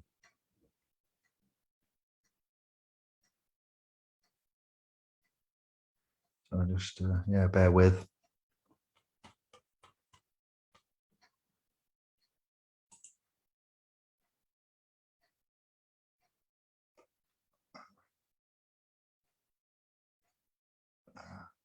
Maxims of Law, Bouvier's 1856 Law Dictionary. We look at Black's Law for dictionaries, definitions, implied meaning. We look at church dictionaries. We look at Black's Law. We look at Bouvier's. We look at Miriam's. We've got many places when we looking and discovering law, interpretations, meanings, definitions, what we presume, you know, for the purposes of clarity and the avoidances of doubt. We take that off now, getting warm, hot head. So yes, it's good to have these arguments. Not everybody sees eye to eye. So we put it blend black and white, matter of fact is the best way to do it. You know, you've got to look at and clarify How are they speaking? What are they speaking? What styles? What language? It's easy just to ask, and then you know where the implied meanings and definitions are coming from, what dictionary they're using, what words are there, and, you know, origin, person, Latin, English, legalese, the language that looks like English, writes like English, sounds like English, but it's a whole different language coming from, you know, a whole different dictionary. Implied meanings and definitions. So we do not assume and presume. We like to know. We like to get clarity, clarification, freedom of information, requests, you know, how we articulate information and clarification. Okay, so it's the language of the legal, commercial side, language of the courts, language of the church, language of the financial institution. It's not something that we think we know. We look at the various publications and dictionaries that I've given you there as well, articles, references.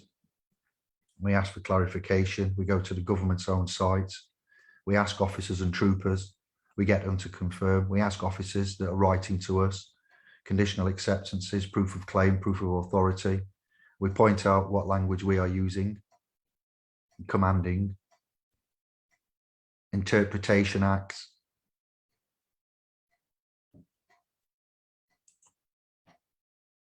So there's a lot to be considered there. Chattel, you know, in itself, cattle, chattel, why they use certain words in certain jurisdictions and why they cross over. Etymology is very relevant. History, language, the church, the establishment, and the banking industry all have their own separate languages. So then when we see them repeated, the commonalities there, we obviously look at that and see why. Boats, romance, water, electricity, you know, it's all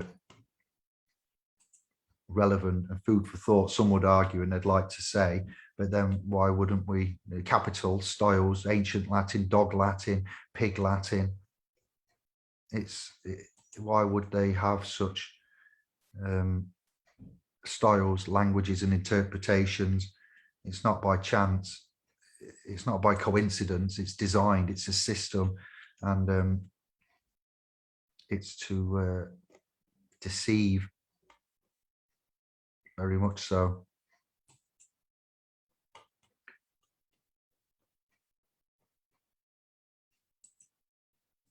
Let me just open another page as well for my search options now, because I didn't notice in my hurry that I was not logged in. So whilst I'm manually looking, I can't seem to find it now. I got it. Crowns 2 months ago. I got, yeah, bar IBA. We're here. The crowns. So IBA in that forum there.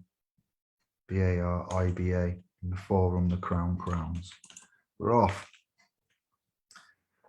Bar Standards Board, evidences to the contrary of what's just been said. The barristers, yeah, and 2 months ago. See, year of little faith, it does work. I know.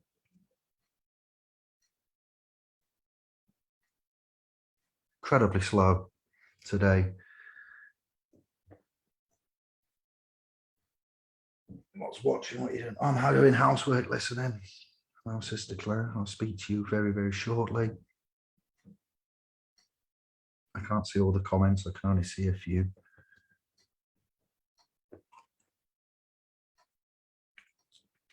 Good Lord.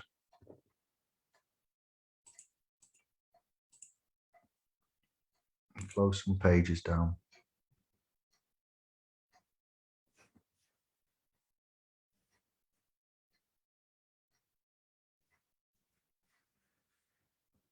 I need a drink. I need a wee. I need some food. I need to blow my nose.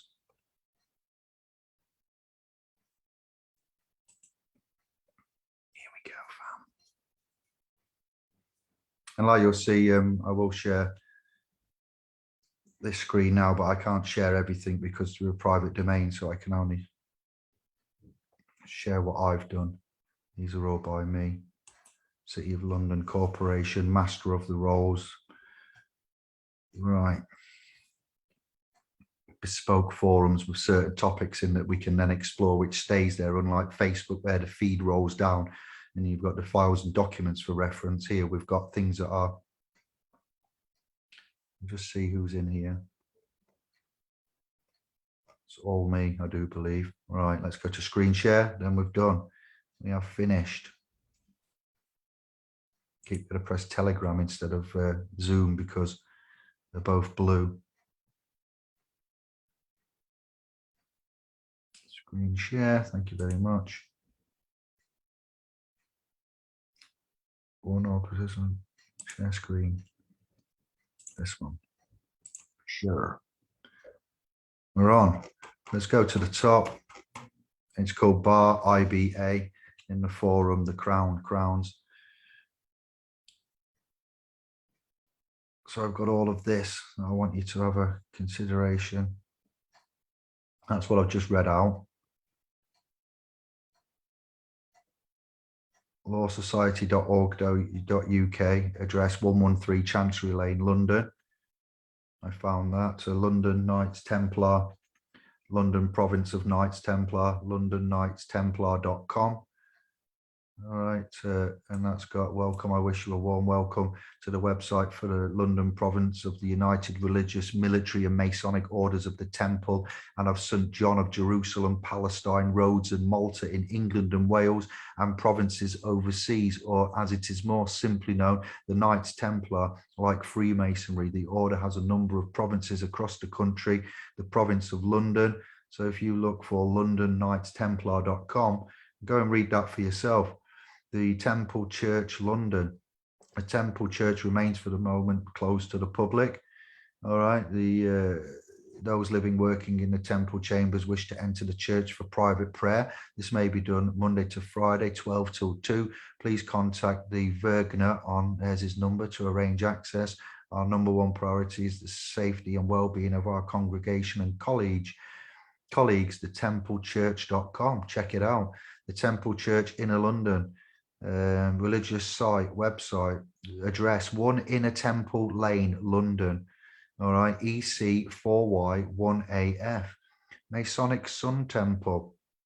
This is interesting where you find the location of the London Masonic Sun Temple, and it being not in a certain part of London near Chancery, Fetter Lane, when it was found. The Honourable Society of the Middle Temple, Inner Temple Gardens. Okay. Talk of temples. Directions. That's posted a couple of times, I believe. I don't know why that's done that. Okay, scroll on. Blackstone Chambers, black. Lord, that was interesting. Just Honourable Society of the Inner Temple. What's going on here? Yeah, list of currently disciplined practitioners, justice.gov UK. These practitioners were expelled from practice prior to January 13th, 2012. The term expelled has been replaced by the term disbarred, which has the same meaning and effect. So disbarred, bar, barrister.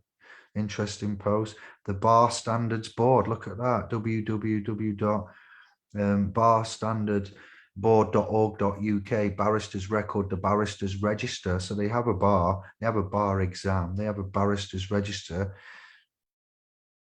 the barristers register, Bar Standards Board. So that was, I just found some information just as I was interested in what's going off and what bar is being disbarred, and the BAR. I couldn't find anything other than bar exam and what barristers are, and BAR standards boards, bar standard dashboard, you know, for the bar. And there is a bar exam, but International Barristers Association and the British Barristers Association to do with those areas that I've said, and inner temples.